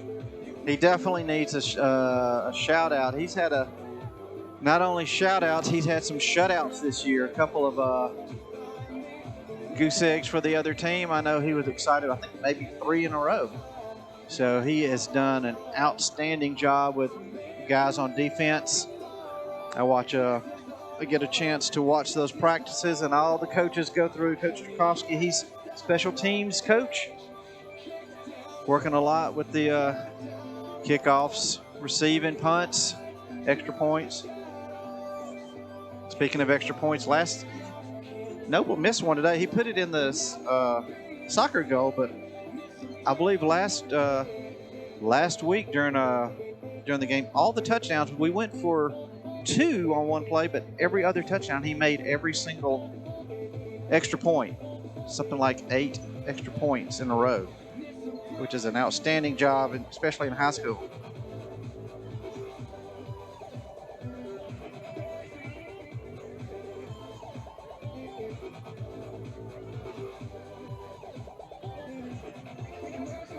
Looking here, checking out our wide view.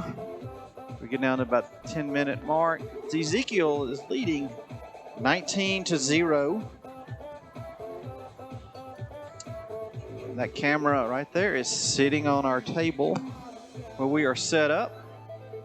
That's our view of the game. As you can tell, there's not a cloud in the sky. It is a perfect day for football. I know a lot of football games across the country, especially people who are probably watching this, your game, Alabama, Auburn, and I think the Troy game may have been canceled, so somebody can leave a comment for me on that, but I think just about anybody who might be watching this, your football team, your college team is not playing. So hopefully this will get your football in for the Saturday. Coming up after this game, we may cover the next game. It will the Vanderbilt Lightning and the Tennessee Heat coming up. The second game here. Those guys are actually you can see some actually in the camera right there. I believe that's Vanderbilt Lightning walking in front of us.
We're down about 8:26 left here as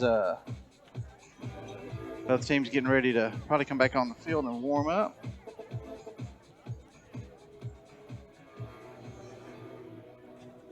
Courtney Towns joined in. Ken Green has joined in.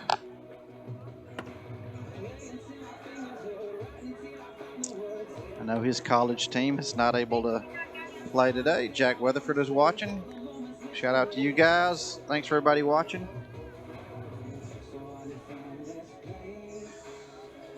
If you want to, let us know where you're watching from. I know we have some family members who actually watch from England. So far, that has been our furthest.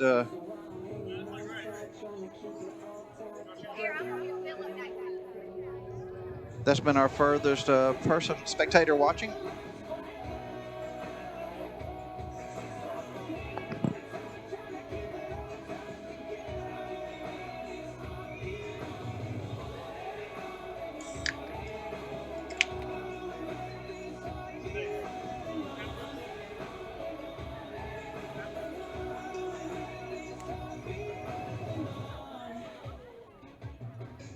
See Southern making their way back onto the field.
So get some couple of special guests here with us.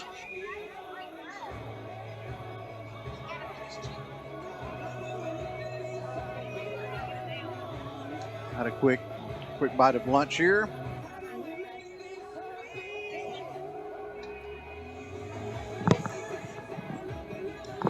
And let's see if we can get it situated. There we go.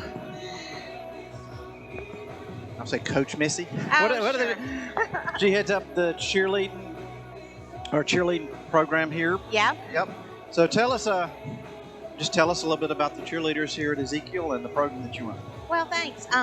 We've got 7 of our girls here today. We couldn't bring all of them with us. They had some other things that they had to do, but we're excited to be here. We've got a great cheer squad this year. We've had a really successful year, a lot of fun, and we're just glad that we can be here to cheer the guys on today.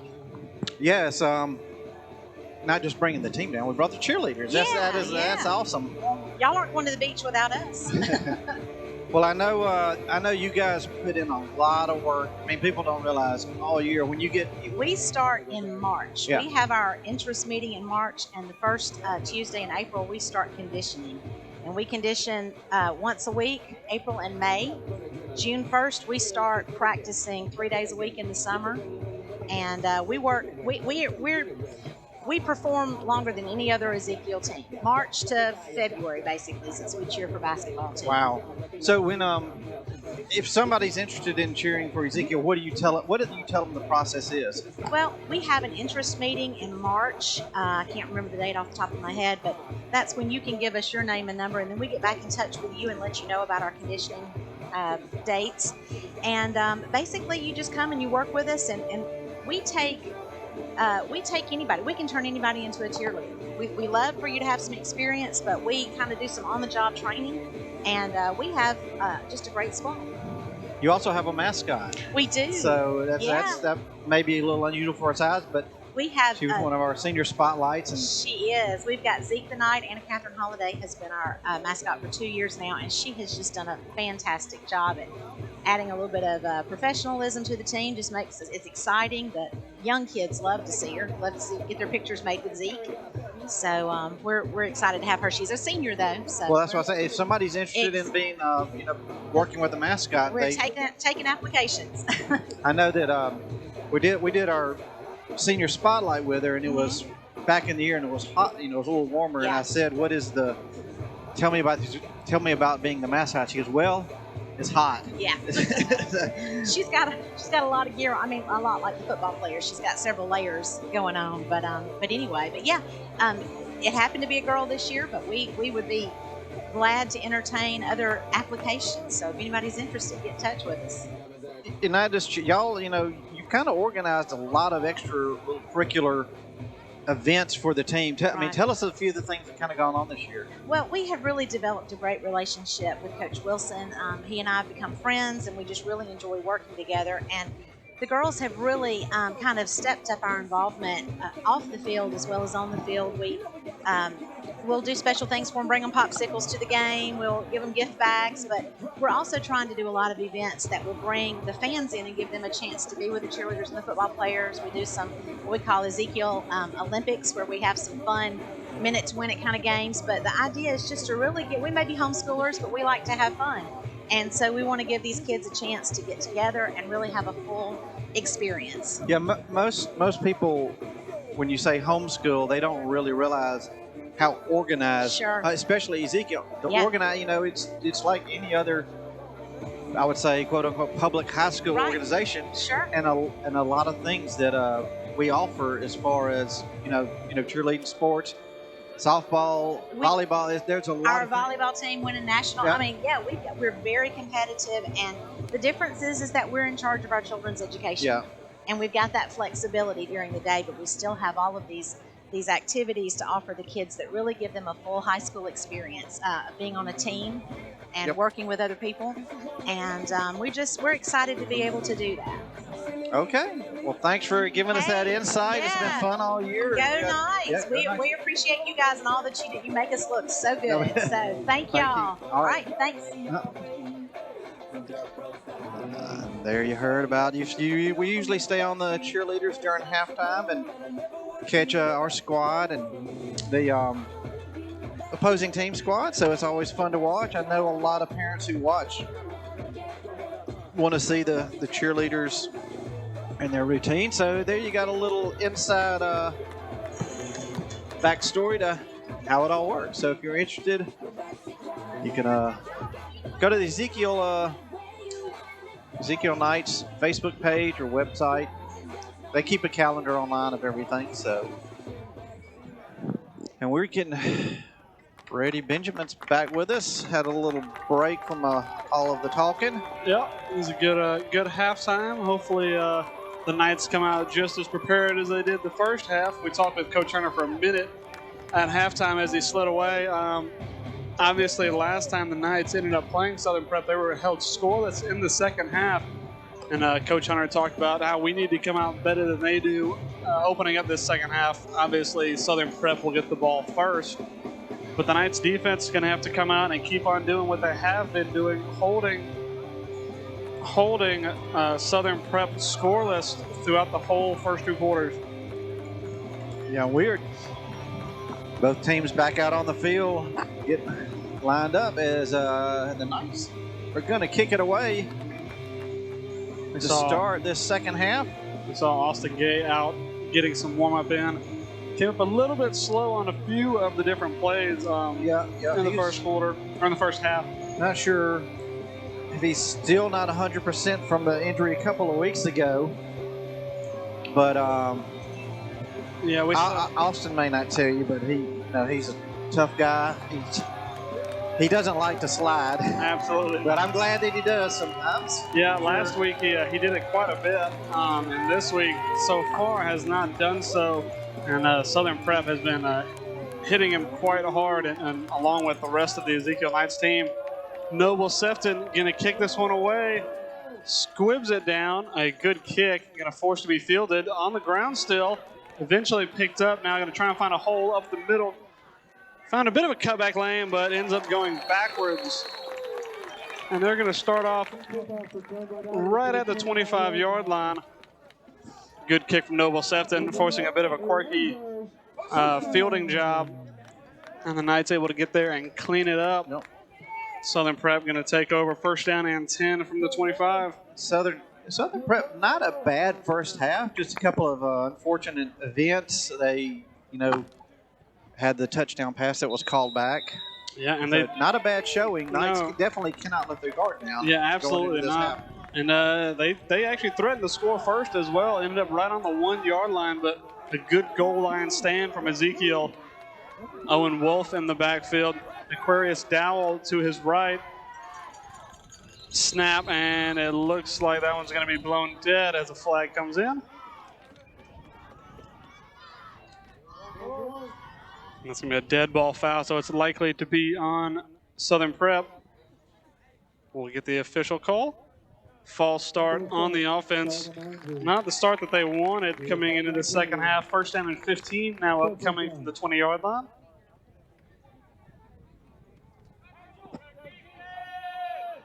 Now we talk a little bit about their deep ball. Owen Wolf found some success throwing the ball, but a couple of drops, a couple of missed cues from the receivers, and then obviously that deep touchdown chalked off due to an ineligible man downfield. This time, handoff right up the middle, goes nowhere. And this time, Aquarius Dowell a little bit slow to get up. He does eventually do so, but does so in quite a bit of pain. Austin Gate giving him a hand off the field. Good show of sportsmanship. And that's not something you like to see for any team. But Southern Prep does rely heavily on their run game, and Aquarius Dowell carries the load for the most part. We didn't see him a ton in the first half, so we did suspect he might be injured. And unfortunate to see going off in this tournament game. Owen Wolf still in the backfield, shotgun formation. Snap, handoff right up the middle. A little bit of a hole opens up and a good bit of space. Austin Gay there to clean it up at the safety position. That ball's going to be down on the 29-yard line after a good gain on the ground from Southern Prep. Yeah, nice run through the middle there. Just making his way through the defense of the Knights. Yeah, that hole wasn't really there, but he did just enough to create one for himself. 3rd down and 7 upcoming for Southern Prep. Not going to want to go 3 and out on their opening drive. Snap, a little bit high run again right up the middle. This time able to squeak away from a few tacklers, and it's going to be a fight to the first down. He has it and more. And Brendan Tormey and John David Merrithew combined to make the stop, but not after a good run for a first down. Power running there. That was Bishop Spackman tried to rip that ball away, but couldn't do so, and that gave Southern Prep enough space to get that first down. Now going to take the snap from the 39-yard line.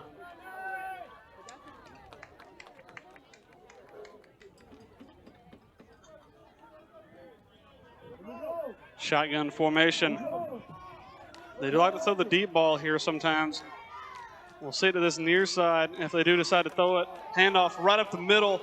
Able to scoot away from a couple of tacklers. Has again the first down. Some good power running.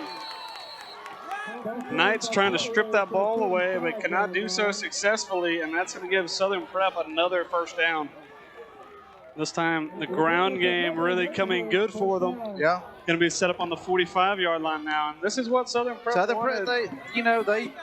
They do their homework, and they probably talked it over at halftime, so they're going to come out with a game plan. Absolutely, and once that run game opens up and the Knights start to stack the box a little bit more, that's going to open up the deep ball. Looking to throw now, slant inside, and again, Corey Murphy doing a good job batting that ball away. He's got it there a couple times and tipped a few, but this one, he got a good piece of it and batted it down.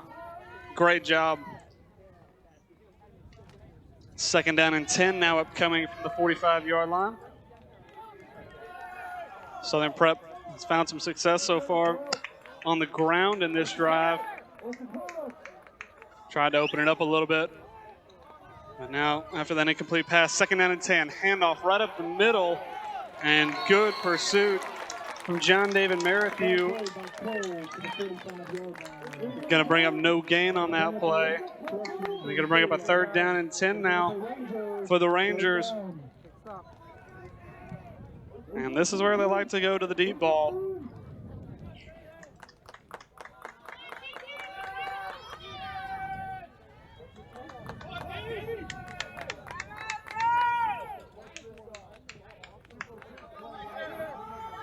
Owen Wolf in the shotgun. Has 2 receivers set to either side. Snap, looking to throw. Pocket holds up well for him, looks deep. And that one gonna be intercepted.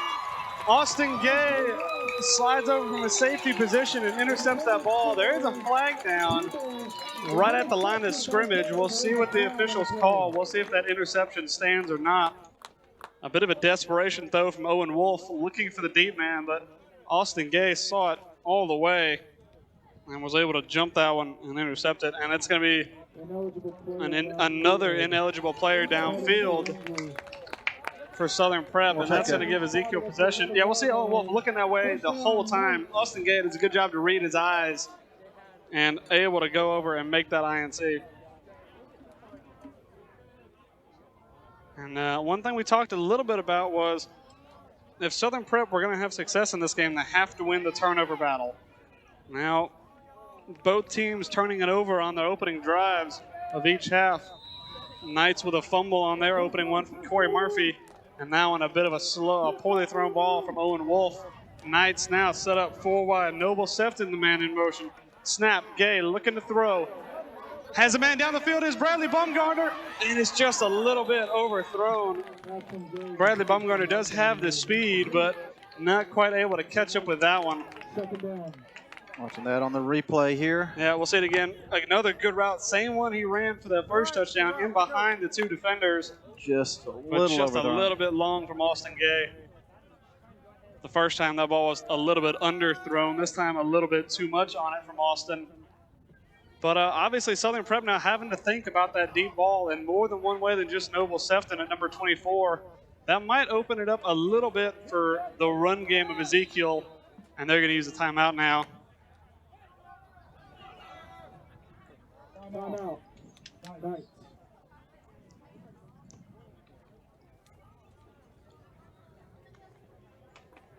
As they take that timeout, we'll take a quick look at one of our sponsors. Bart's Tackle Box, your hometown store for tackle, live bait, guns, ammunition, accessories, apparel, and so much more. Come see us at 1220 Hopeville Road in downtown Wetumpka, Alabama. I'm sure if you go down there this afternoon, Peyton will probably be there, as he always is. Peyton's there a lot. He's there a lot, yeah, absolutely. Running the show there. I'm sure some of our viewers probably know the Bertarellis, as Frank Bertarelli seems to know everybody. He does.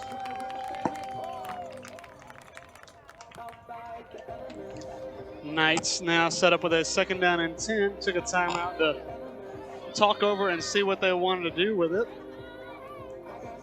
That first play looking deep for Bradley Bumgarner, just a little bit overshot, but obviously now Southern Prep going to have to think about the deep ball a little bit, as it has burned him a few times. Yeah. It might open up some running lanes. Snap, handoff, has a good hold there, but it's closed quickly by Southern Prep. Going to be a modest gain for the Knights on the ground. It's going to bring up a 3rd down and 6. 15-yard line. Bring up the Knights. 3rd down.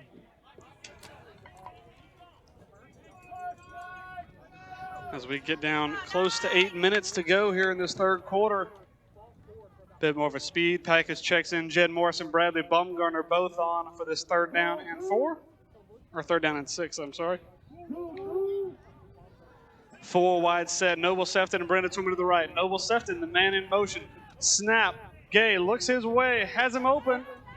And going to try and make this open field tackle, and Noble Sefton nearly able to slip away, but Southern Prep do just enough to corral him and bring him down, and it's going to bring up a Knights 4th down.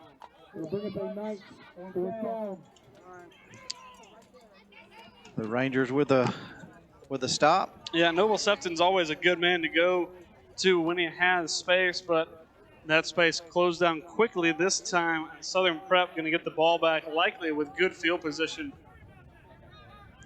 This time a new kicker in Peyton Leach. Yeah, Peyton Leach. Good snap and a good kick coming from Leach.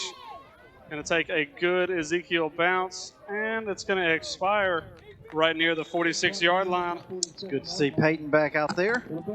Absolutely. Like Colby Taylor earlier in the year, he suffered a broken collarbone and was sidelined for pretty much the 2nd half of the season for the Knights. But like you said, good to see him back in there, a key piece of this linebacker core. not likely to get many snaps in that position, as they obviously want to keep him healthy and make sure he is 100% if they do advance in this tournament.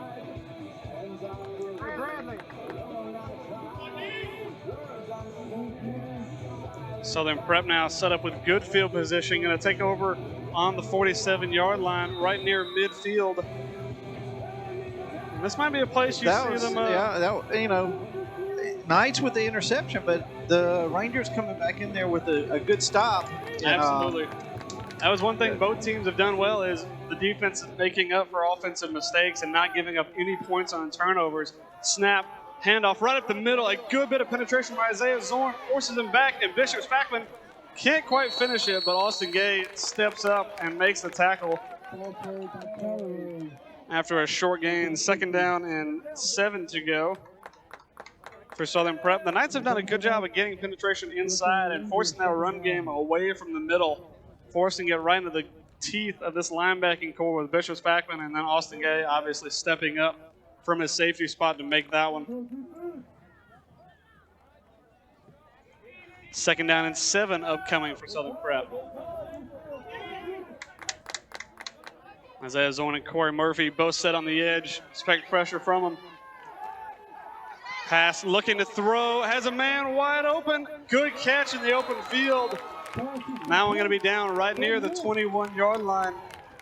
And that's going to be the second most successful player for Southern Prep. Had Will Fowler set back on his heels a little bit with that outside throw. Austin had to step over again and try and clean it up. And Rangers within a striking distance, just outside the red 21-yard line, I believe. Yep, just on the edge of that red zone. The Knights have done well so far, though. Only time that Southern Prep have been in the red zone, they were able to force them off of a goal line and force a turnover on downs. 2 wide set. This time, after a bomb, you expect maybe to see another one to this near side. Challenging Brendan Tormey. Snap, looking to throw. Pressure eventually coming, and intercepted this time. Bishop Spackman, and nearly a big hit forces that ball loose. Bishop Spackman had it dead to rights, but a big hit from behind forces that one to fall to the ground. And well, that is a mistake that Southern Prep and Owen Wolf get away with.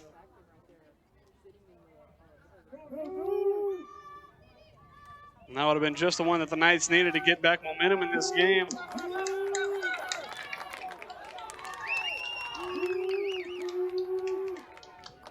Southern Prep set up again on the 21-yard line. 2nd down and 10. Snap a little bit high. Well brought down, but pressure coming quickly. Isaiah Zorn trying to clean up the tackle and does. Great bit of penetration. John David Marathew in the backfield first. Couldn't quite make the tackle, but Isaiah Zorn and company quickly there to help him out and finish that one off. A loss of 5 on the play. 3rd down and 15 upcoming for Southern Prep.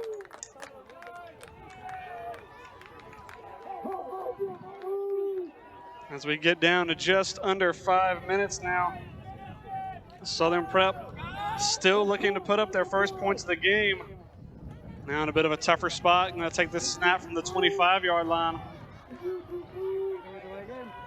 And that play clock running, and it does hit 0. Should have been a delay game possibly, but the snap does get off. Isaiah Zorn can't get there, and a shoelace tackle still doesn't work out. Corey Murphy able to bring down Owen Wolf in the open field. And that will bring up a 4th down. And there is a flag down on the field. It did look like they were not able to get that snap off, so we're going to see if it is a delay game call. It is nice for us to have a play clock here, though.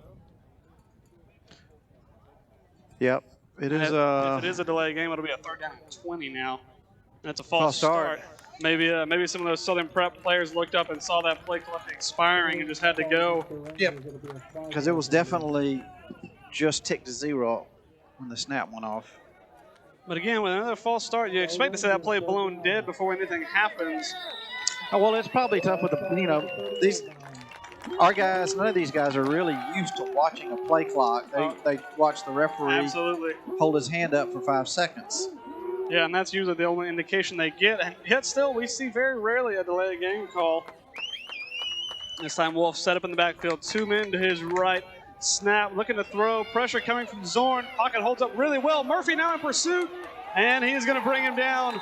Another sack for this Ezekiel Knights defense. They have been forcing Owen Wolf to try and get away from some tight spots. And again, he cannot do so. 4th down now upcoming for the Rangers from their own, from the Ezekiel 33-yard line.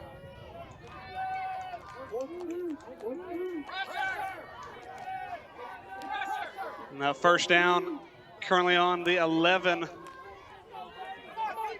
I expect to see some pressure coming here from the Knights. Again, they love to have teams set behind the chains. Isaiah Zorn flips around now, trying to confuse this defense a little bit. Pressure coming. Owen Wolf steps up in the pocket, unloads one into the end zone, and that one is going to fall incomplete. Peyton Leach, the closest man near it, but even he had no chance at bringing that one down, and a turnover on downs. Ezekiel Knights defense does well to hold up again and keep this Southern Prep team off the scoreboard.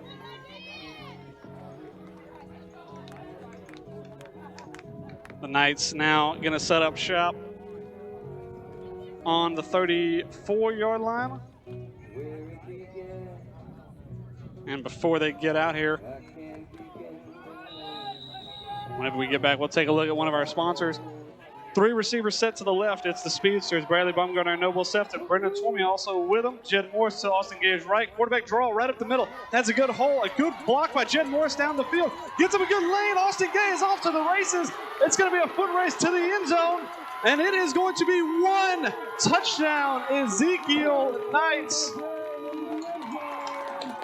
But there is a flag down a little bit farther back.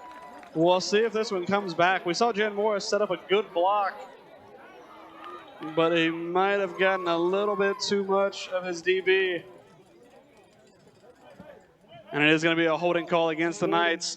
So a good run from Austin Gay, chalked off. The Knights going to have to set up again. And this one's going to be inside their own 30. Austin Gay going to check out now after that long run. Noble Sefton going to check in for him.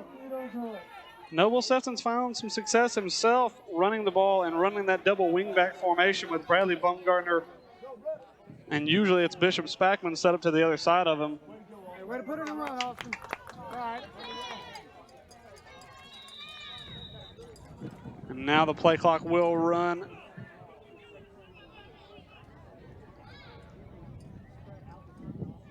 Just about 2 minutes and 45 seconds to go in this 3rd quarter. Bishop Spackman, the man in motion, fakes the handoff. Bradley Baumgartner is going to get it. Has a hole, cuts upfield, has some blockers, and is going to be forced out of bounds just past the 40-yard line. This Ezekiel Knights team has been running this double wingback formation since last week. And Noble Sefton has kind of been the man commanding it, and he has done a good job decision-making, finding the holes and finding the right man to give that ball off to. And he's also took it himself and nearly took one to the house earlier on in this game. As we get down 2 minutes to go here, Noble Sefton going to set up again with the double wing back. Bishop Spackman to his right, Bradley Baumgartner, the man in motion this time, fakes the handoff. Spackman going to take it, has a good block in front of him, but Isaiah Zorn can't hold on to it. Bishop Spackman still power running, going to force his way forward. And it looks like the Knights are going to have maybe just enough for this 1st down. Some good power running by this Ezekiel Knights team. And where the officials are standing, it's going to be a 1st down. And a good effort from Bishop Spackman there. Didn't have enough for it whenever he first got hit, but this Knights offensive line and Bishop Spackman both pushing forward and putting in an effort to get that first. Now set up on the 44-yard line. Noble Sefton going to take it himself this time. Brought down after a modest gain right near midfield.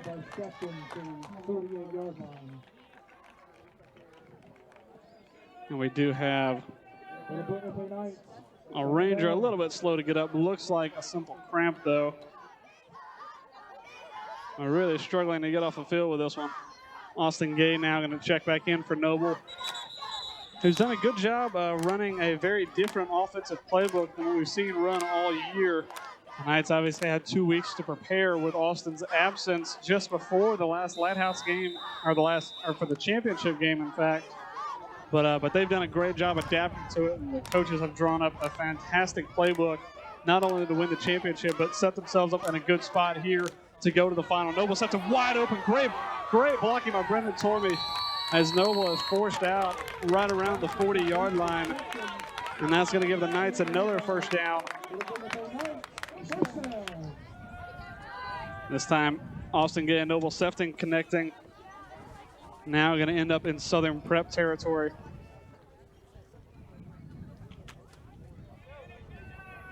As we have about 30 seconds, this clock ticks down towards the fourth quarter. Snap, Gay looks Sefton's way again, but a bit of a slip from the speedster. Going to force that one incomplete. The clock will stop now with 19 seconds to go for the Knights.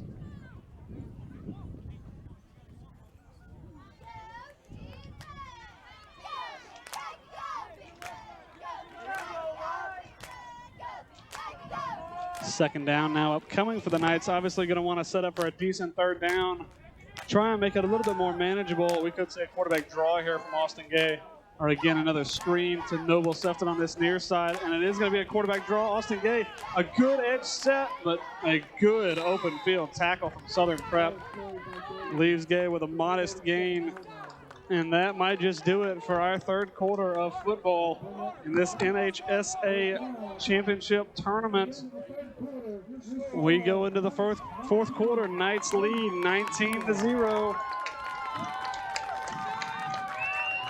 And all of those points, I believe, scored in the second quarter, pretty much. The second quarter of the Knights still yet to score against Southern Prep in the second half of either game they have played so far.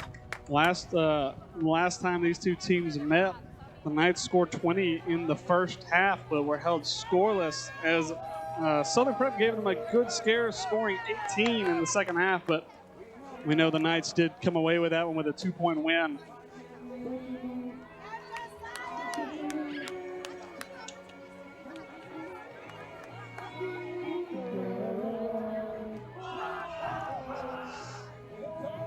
Our DJ is up here trying to get this crowd into it just a little bit. We'll take a quick look at one of our sponsors, Thrive Performance. In order to meet a growing need for at-home personalized health services, Thrive Performance in Regenerative Medicine is now offering telehealth consultations, functional movement, resistance training, and mental fitness training. Visit ThriveMedicalClinic.com and book your online appointment now. Travis, part of that program. He usually watches the games. Probably watching. You can throw in a comment about it. I believe he also mentioned he might try and get up here and help us film, as he helped us film the championship game as well.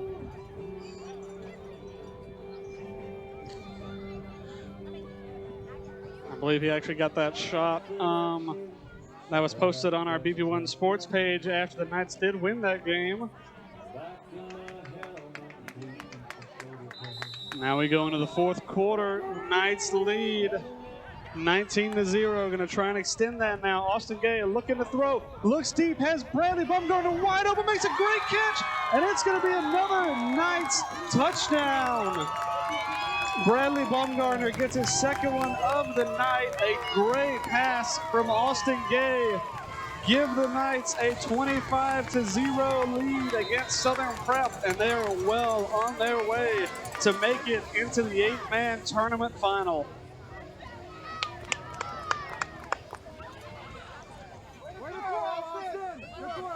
Yeah, great throw there, just right on the money. They are walking it back. I'm not entirely sure what for.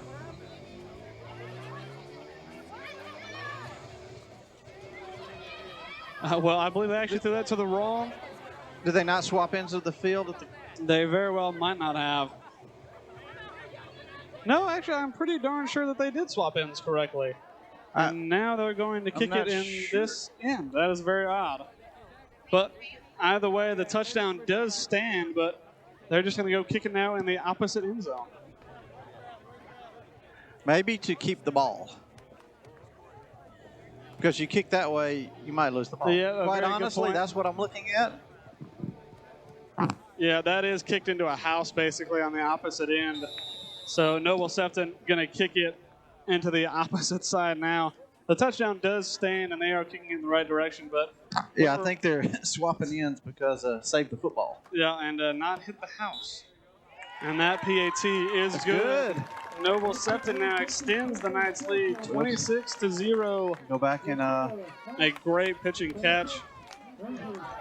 Bradley, the speedster, they fake the screen to Noble, a great fake that draws the safety in. And once Bradley gets in behind, there's no catching him. A great catch to extend this Knights' lead. Good job, Bradley. And the Knights now set up in prime position to make it into the final. And speaking of the final, we've got the other two teams, both Evangel Lightning and Tennessee Heat, warming up a little bit behind us here. As that game is also going to be played on this exact same field. The Knights now getting set to kick this one away again. And they lead by 4 possessions, 26-0. The Knights, that's the first time they've scored against Southern Prep in the second half of football. yeah, And we do have Daryl is joined in a little bit. Some virtual commentary. Always appreciated. Got some people, Cecil, Alabama. I believe I saw somebody in California. Can't get the whole feed right now. it's a little bit out of our territory, I believe, but I believe we also have a few people from overseas watching this year as well, as far as England. As Noble Sefton now gets set to kick this one away. And that's going to be squibbed away, well fielded at the 49-yard line.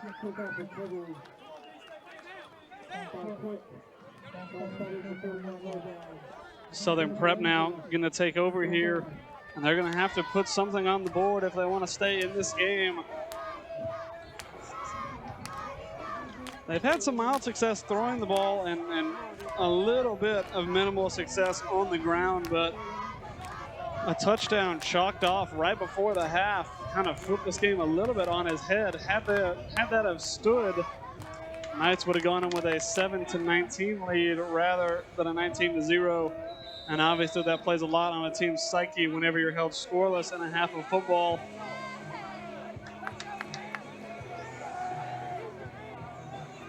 Owen Wolf now still at quarterback. And Aquarius Dowell, I believe, is also checked back in after a bit of a stinger earlier in this game. Gets the handoff, but is quickly stood up. Nowhere to run, the Ezekiel Knights putting in a good effort on the line. And again, Dowell a little bit slow to get up. Not looking quite 100%, but obviously he's going to want to play the end of this game as he's played a great season so far for Southern Prep.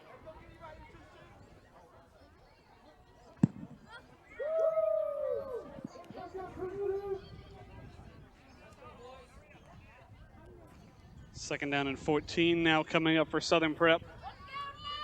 Knights always love having a team set behind the sticks. Likely going to see some pressure here on Wolf. Snap.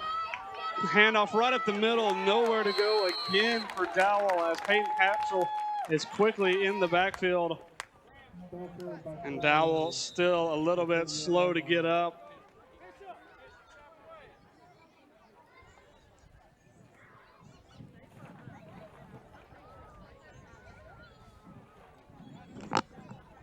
While we take an injury break, we'll take a quick look at one of our sponsors, Tallahassee Superfoods, located in Tallahassee, Alabama, locally owned and serving the area for over 50 years. Low prices and hometown service with 2 locations. Visit TallahasseeSuperfoods.com or visit them on Facebook. Yep, that kind of applies to the Southern Prep guys too. They're about as close as we are to I do believe Tallahassee. I believe we passed it on the way to Camp Hill. Camp Hill, yeah. We went right past one of the Tallahassee Superfoods on our way. So if you guys are in that area, go check them out. I know with all the stuff going on this year, they've really helped out the local people there with getting their groceries to them. Yeah, absolutely. That's why it's always nice to have local businesses support the locals. Yep, support the locals.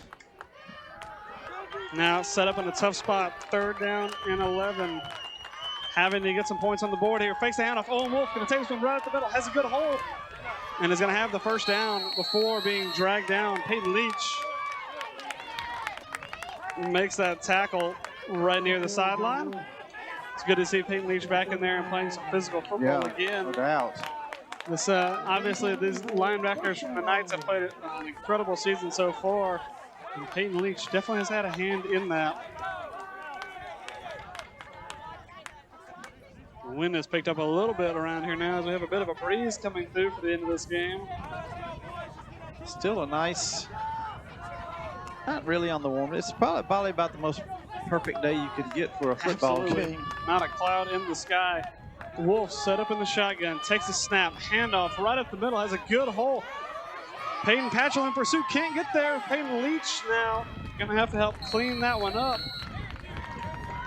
And nice Southern Prep nice now run, able to move the football a little bit.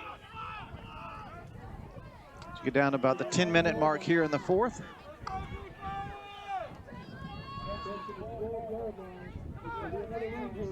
That's one thing about the Southern Prep unit. They are going to fight to the end for sure. Absolutely. That's Evan Cole now in a running back. Has a hole in the middle that's closed quickly as he gets brought down right around the 9-yard line.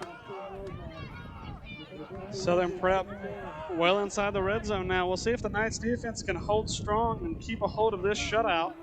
2nd down and 9. That 1st down sitting right on the goal line. Snap, handoff right up the middle, and a great tackle. Peyton Patchell yet again keeping a great record of open field tackling. Noah Wolf not able to get away. And that was Owen Wolf, I apologize. But Peyton Patchell, great job picking out the quarterback, not fooled at all by the option, and is able to bring down Owen Wolf for a loss. Handoff, fumble, ball is on the ground, and the Knights have recovered. And just as we talked about Peyton Patchell, he comes up with a big turnover and is going to give the Knights the ball back as they keep a hold of this shutout.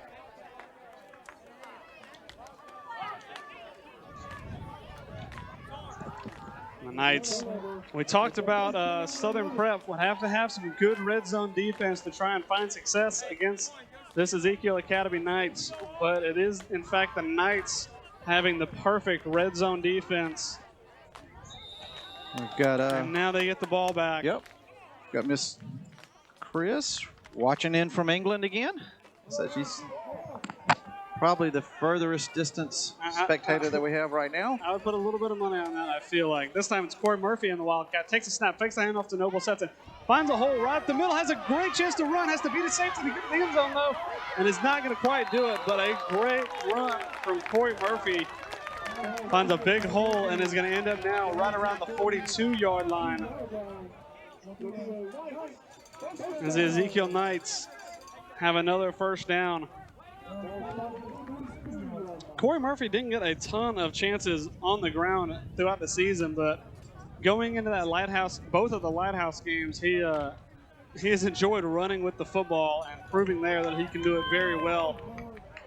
3 stack this time to Austin Gay's right. Snap, Sefton looking for the screen. Not going to have time to get it to him, and Gay going to be brought down for a sack. A loss of 7 on that one. Going to be spotted now on the 35-yard line. Austin Gay has done well to get away from some tight spaces, but a slip that time is undoing. Yep. And now Noble Sefton going to check in. Jimmy Gray watching in with us. Grace Atkins. Leach is watching on Facebook. Corey Murphy again set up in the Wildcat. Snap, direct snap right away. Has a good hole opened up by Peyton Patchell and is going to be right up near the 1st down. And that's something we've seen a lot at the end of this year is they love running the ball behind number 22. Opens up a good hole for Murphy to run in and is now going to end up with the ball right near the 50-yard line. And that's going to be a 3rd down and short now. much more makeable than that 2nd down and 17. And again, Murphy, the lone man in the backfield. Peyton Patchell off to his left. We'll see if they decide to go behind him again. They do just that. Able to get around an edge. Corey Murphy, it could be a race to the end zone. He's got Aquarius Dowell to beat, and he just cannot quite do it. A good tackle by Dowell in the open field, but not after the Knights get another 1st down. Patchell this time not able to quite set up the strongest block, but Murphy does enough to get away from a would-be tackler, and we see Dowell bring him down just on the other side of the 30-yard line. Knights going to be set up now on the 27 of Southern Prep. A few tired Southern Prep defenders out there, hands on hips. Yeah, I don't expect this run game is going to slow up. Nope. Get down to about 7 minutes here. Yeah, we got about 7:20 to go. Murphy again, this time Noble Sefton in motion.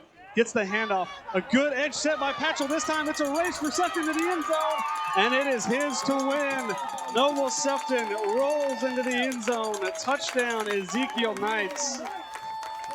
And that's going to be his 1st touchdown of the game so far. And again, behind Peyton Patchell, did a great job setting that edge for Sefton to cut through. And once Sefton gets into space, you're not going to stop him. Knights lead 32-0. I'm sure we'll watch that again on the replay here after the extra point attempt from Sefton. And there we'll go for 2. There you go for 2, yep. So we don't lose the ball. Yeah, there's literally a house right on the other side of it. They could Murphy, disappear. Direct snap, has a hole and is going to walk in. 2-point conversion is good. And the Knights now rolling a little bit better than they did. We'll watch that again. This Noble Sefton, you couldn't quite see it from that angle, but Peyton Patchell set up a great edge block, opened up a hole for Sefton to run through. Let me see if I can try to back that up a little bit. Yeah, we see Peyton Patchell right there, able to make a great block on the edge and slides through a would-be tackler and is able to walk into the end zone. Knights feeling much better than they did going into the halftime, 34-0. The Knights able to put up 14 points now against Southern Prep in the 2nd half, something they were not able to do in their first meeting this year. Knights now going to go kick this ball away. And the clock, I believe now we've hit what would be the mercy rule is 30 points. That clock is going to continue to run, I imagine, for the next 6 minutes and 40 seconds, unless we have some type of injury. Yep. And really, with this point, you know, you want to keep everybody healthy. Absolutely. You got a game in 2 days. I imagine we'll see some backups playing for the Knights here.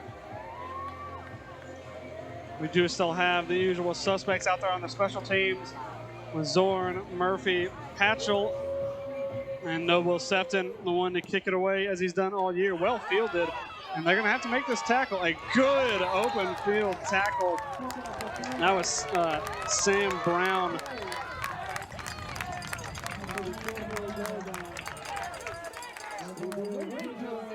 Sam Brown, he's got not a ton of play time on the defensive side of the ball, but when he's had it, he's definitely put it to good use. He's checked in now. Looks like he's going to be checked in for either Corey Murphy or Isaiah Zorn. Peyton Patchell still there, standing right in the middle of the defensive line, and Zorn now checking in. As the clock will continue to run, as Southern Prep will take over about midfield. Yeah, and we don't expect Southern Prep really going to want to take a ton of snaps coming up at the end of this game. Like you said, get everybody off healthy. Even Owen Wolf coming onto the field, the starting quarterback, a little bit of a limp. Yep, they will have a game on Monday as well. They will. The next game that we may stick around and we may broadcast the next game if all works out. Absolutely. And they'll be playing either Tennessee Heat or Evangel Lightning. Owen Wolf set up 2 stack to his left. Play clock is running down to 10 seconds. Yeah, having to step up and play. Corner pressure coming around the edge and just gets in the face of Owen Wolf enough to force an incompletion. He didn't really have an open option, just kind of dumping that one away into space. Even with that incompletion, the clock will still continue to run.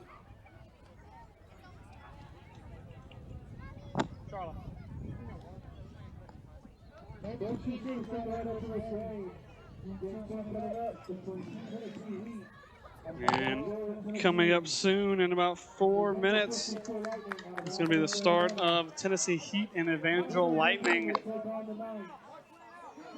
The winner of that game, likely, unless something magical happens, is going to take on the Ezekiel Knights in the final. Owen Wolf having to step up, dumps this one away, but incomplete, as Bishop Spackman was there to do enough to force that one incomplete.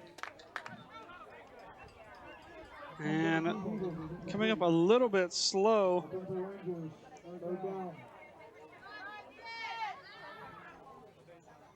Is Garrett Peebles. He's had a couple of touches on the ball and made some good things happen. They definitely do not want to lose him for that Monday game.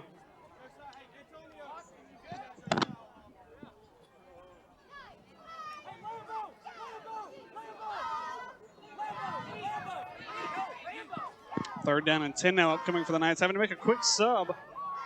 Peyton Leach stepping on with Austin Gay, playing the two-man safety look now. Shotgun formation. Wolf takes a snap. It's a little bit high. Two-man coming.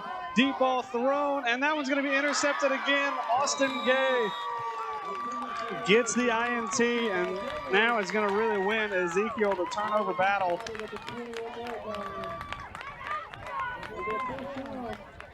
And the Knights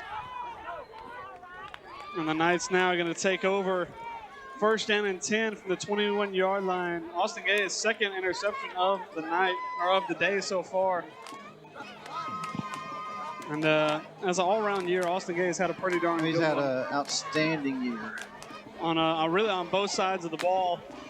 But and even with coming off of an injury last week, not getting the majority of the snaps in practice and going through a new playbook, he put in a good effort last week, and obviously again this week, through 2 touchdown passes and 2 INTs, going to help the Knights come out of this game with a win. Corey Murphy again set up in the Wildcat. Noble Sefton off to his left, Peyton Patchell, or Noble Sefton to his right, Peyton Patchell to his left. And the play clock has not yet started, and I think that was what Murphy was waiting on. The game clock's still running, though. As we get down to 1 minute and 45 seconds to go. That play clock still not started yet. Man in motion is Sefton. Fakes the handoff. Murphy has it behind Patchell again. Has a chance. Has to beat one more man. And a good open field tackle. That ball's on the ground. That was a fumble from Corey Murphy. And Southern Prep will go and pick it up. And they will take possession back. Watching that on the replay here. Yeah, we see Murphy gets tossed around a little bit right at the end of this one, and that ball is definitely does come out. And a good job, a good pursuit. Yeah, Southern Prep, they will play to the end, no doubt. Absolutely. And Murphy, unfortunately, has his second fumble of the night. He's done some good things on the ground and has scored a touchdown as well, but 2 fumbles is not exactly the stat that he wants to come away with. And now, again, that turnover battle, even at 2 apiece. As we get down to about 45 seconds to go here in this game, likely going to be the last Southern Prep possession, as the Knights, barring an error here, will pitch a perfect game. 2 men coming. The pocket going to collapse on Wolf, and he is not going to get it away. As Isaiah Zorn, I believe, is going to be credited with that sack, but Sam Brown also collapsing that pocket. So we're down to 13, and they may just let it. And that likely going to do it. The Ezekiel Knights will win game 1 of the 8-man tournament, Knights 34-0, and will be playing on Monday for the final.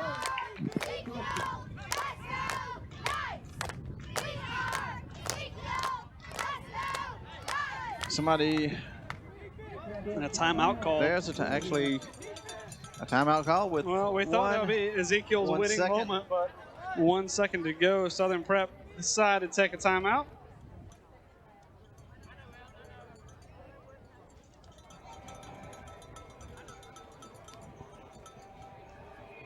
a 2nd down and 14 for Southern Prep. We expect to see probably just a bomb from them.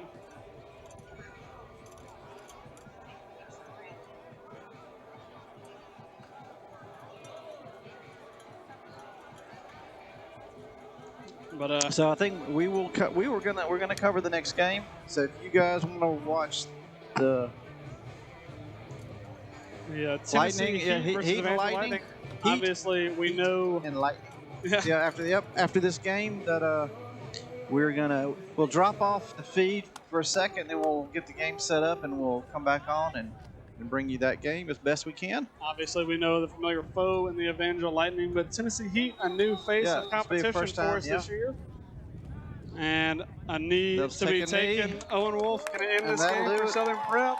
And the Knights are through to the 8-man tournament final, beating Southern Prep Academy 34-0. A great effort from the Knights.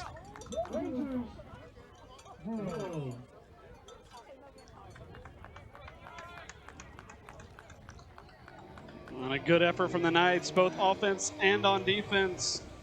Pitching a shutout. Yeah, I know, the defense played Coach Bowden will be absolutely pleased with that. They coached a very good game so far tonight, or for the day. And we expect to see the same type of intensity and expectations from this Knight team going into the final. They're going to do their traditional salute Southern Prep. Yeah, this is what they normally do. Always a very respectful team. We always enjoyed going to Camp Hill and facing them. Yeah, every time the guys always are asking us, can they help us move stuff and that, so we always appreciate the very respectful bunch of guys over there at Camp Hill. And they shoot off the cannon to make everybody jump as well. Then they shoot the cannon and scare you to death. And a salute led by Dowell. A bit of a one-leg Aquarius Dowell put in a good effort, but obviously an injury kind of hampered him throughout this game. And once the Knights were able to shut down the run game of Southern Prep, it was a very long uphill battle for the Rangers, and the Knights going to come away the winners of Game 1 of this 8-man tournament.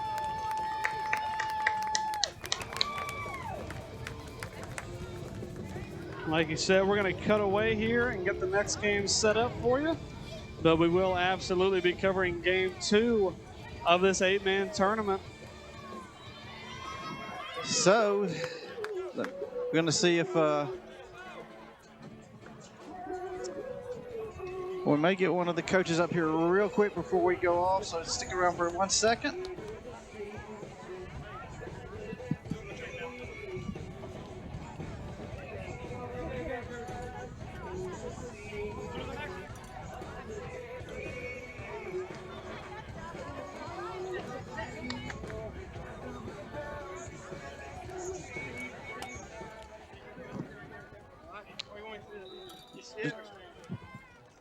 So we've got, we do actually have Coach Hunter coming to join us.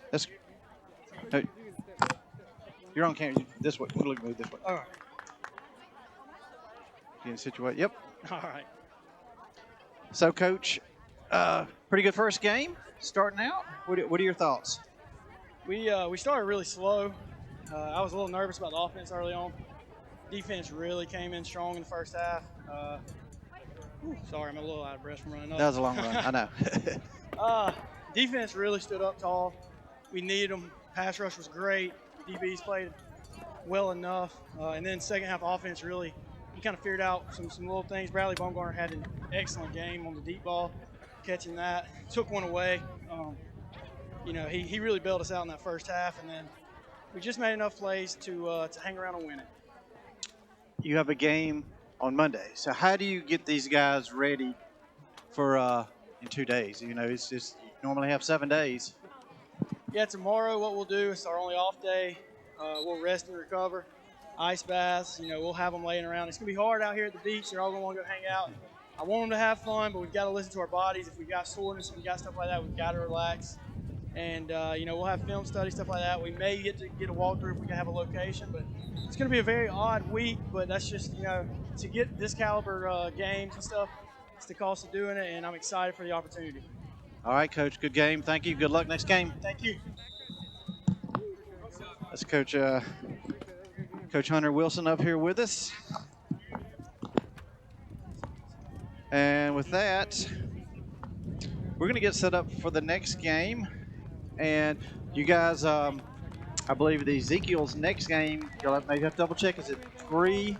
I believe it's at 3. I think they'll play the consolation game probably before the final at 3 o'clock. Then the championship game on Monday will be at 3 p.m. Double check our page for that in case the time changes or something happens. But check back, tomorrow sometime and watch for that. But right now, I believe it's at 3. I believe it's the same time frame we played today, and this game kicking off in about 30 minutes, so right at 3 o'clock as well. So we may or may not cover the consolation game, but we'll definitely be covering the final, where Ezekiel will be either taking on either Ezekiel Lightning or Evangel Lightning or Tennessee Heat.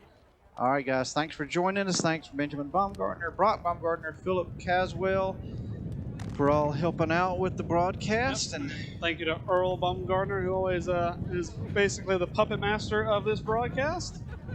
so with that, we will tune back in for the next game, or we will see you guys on Monday.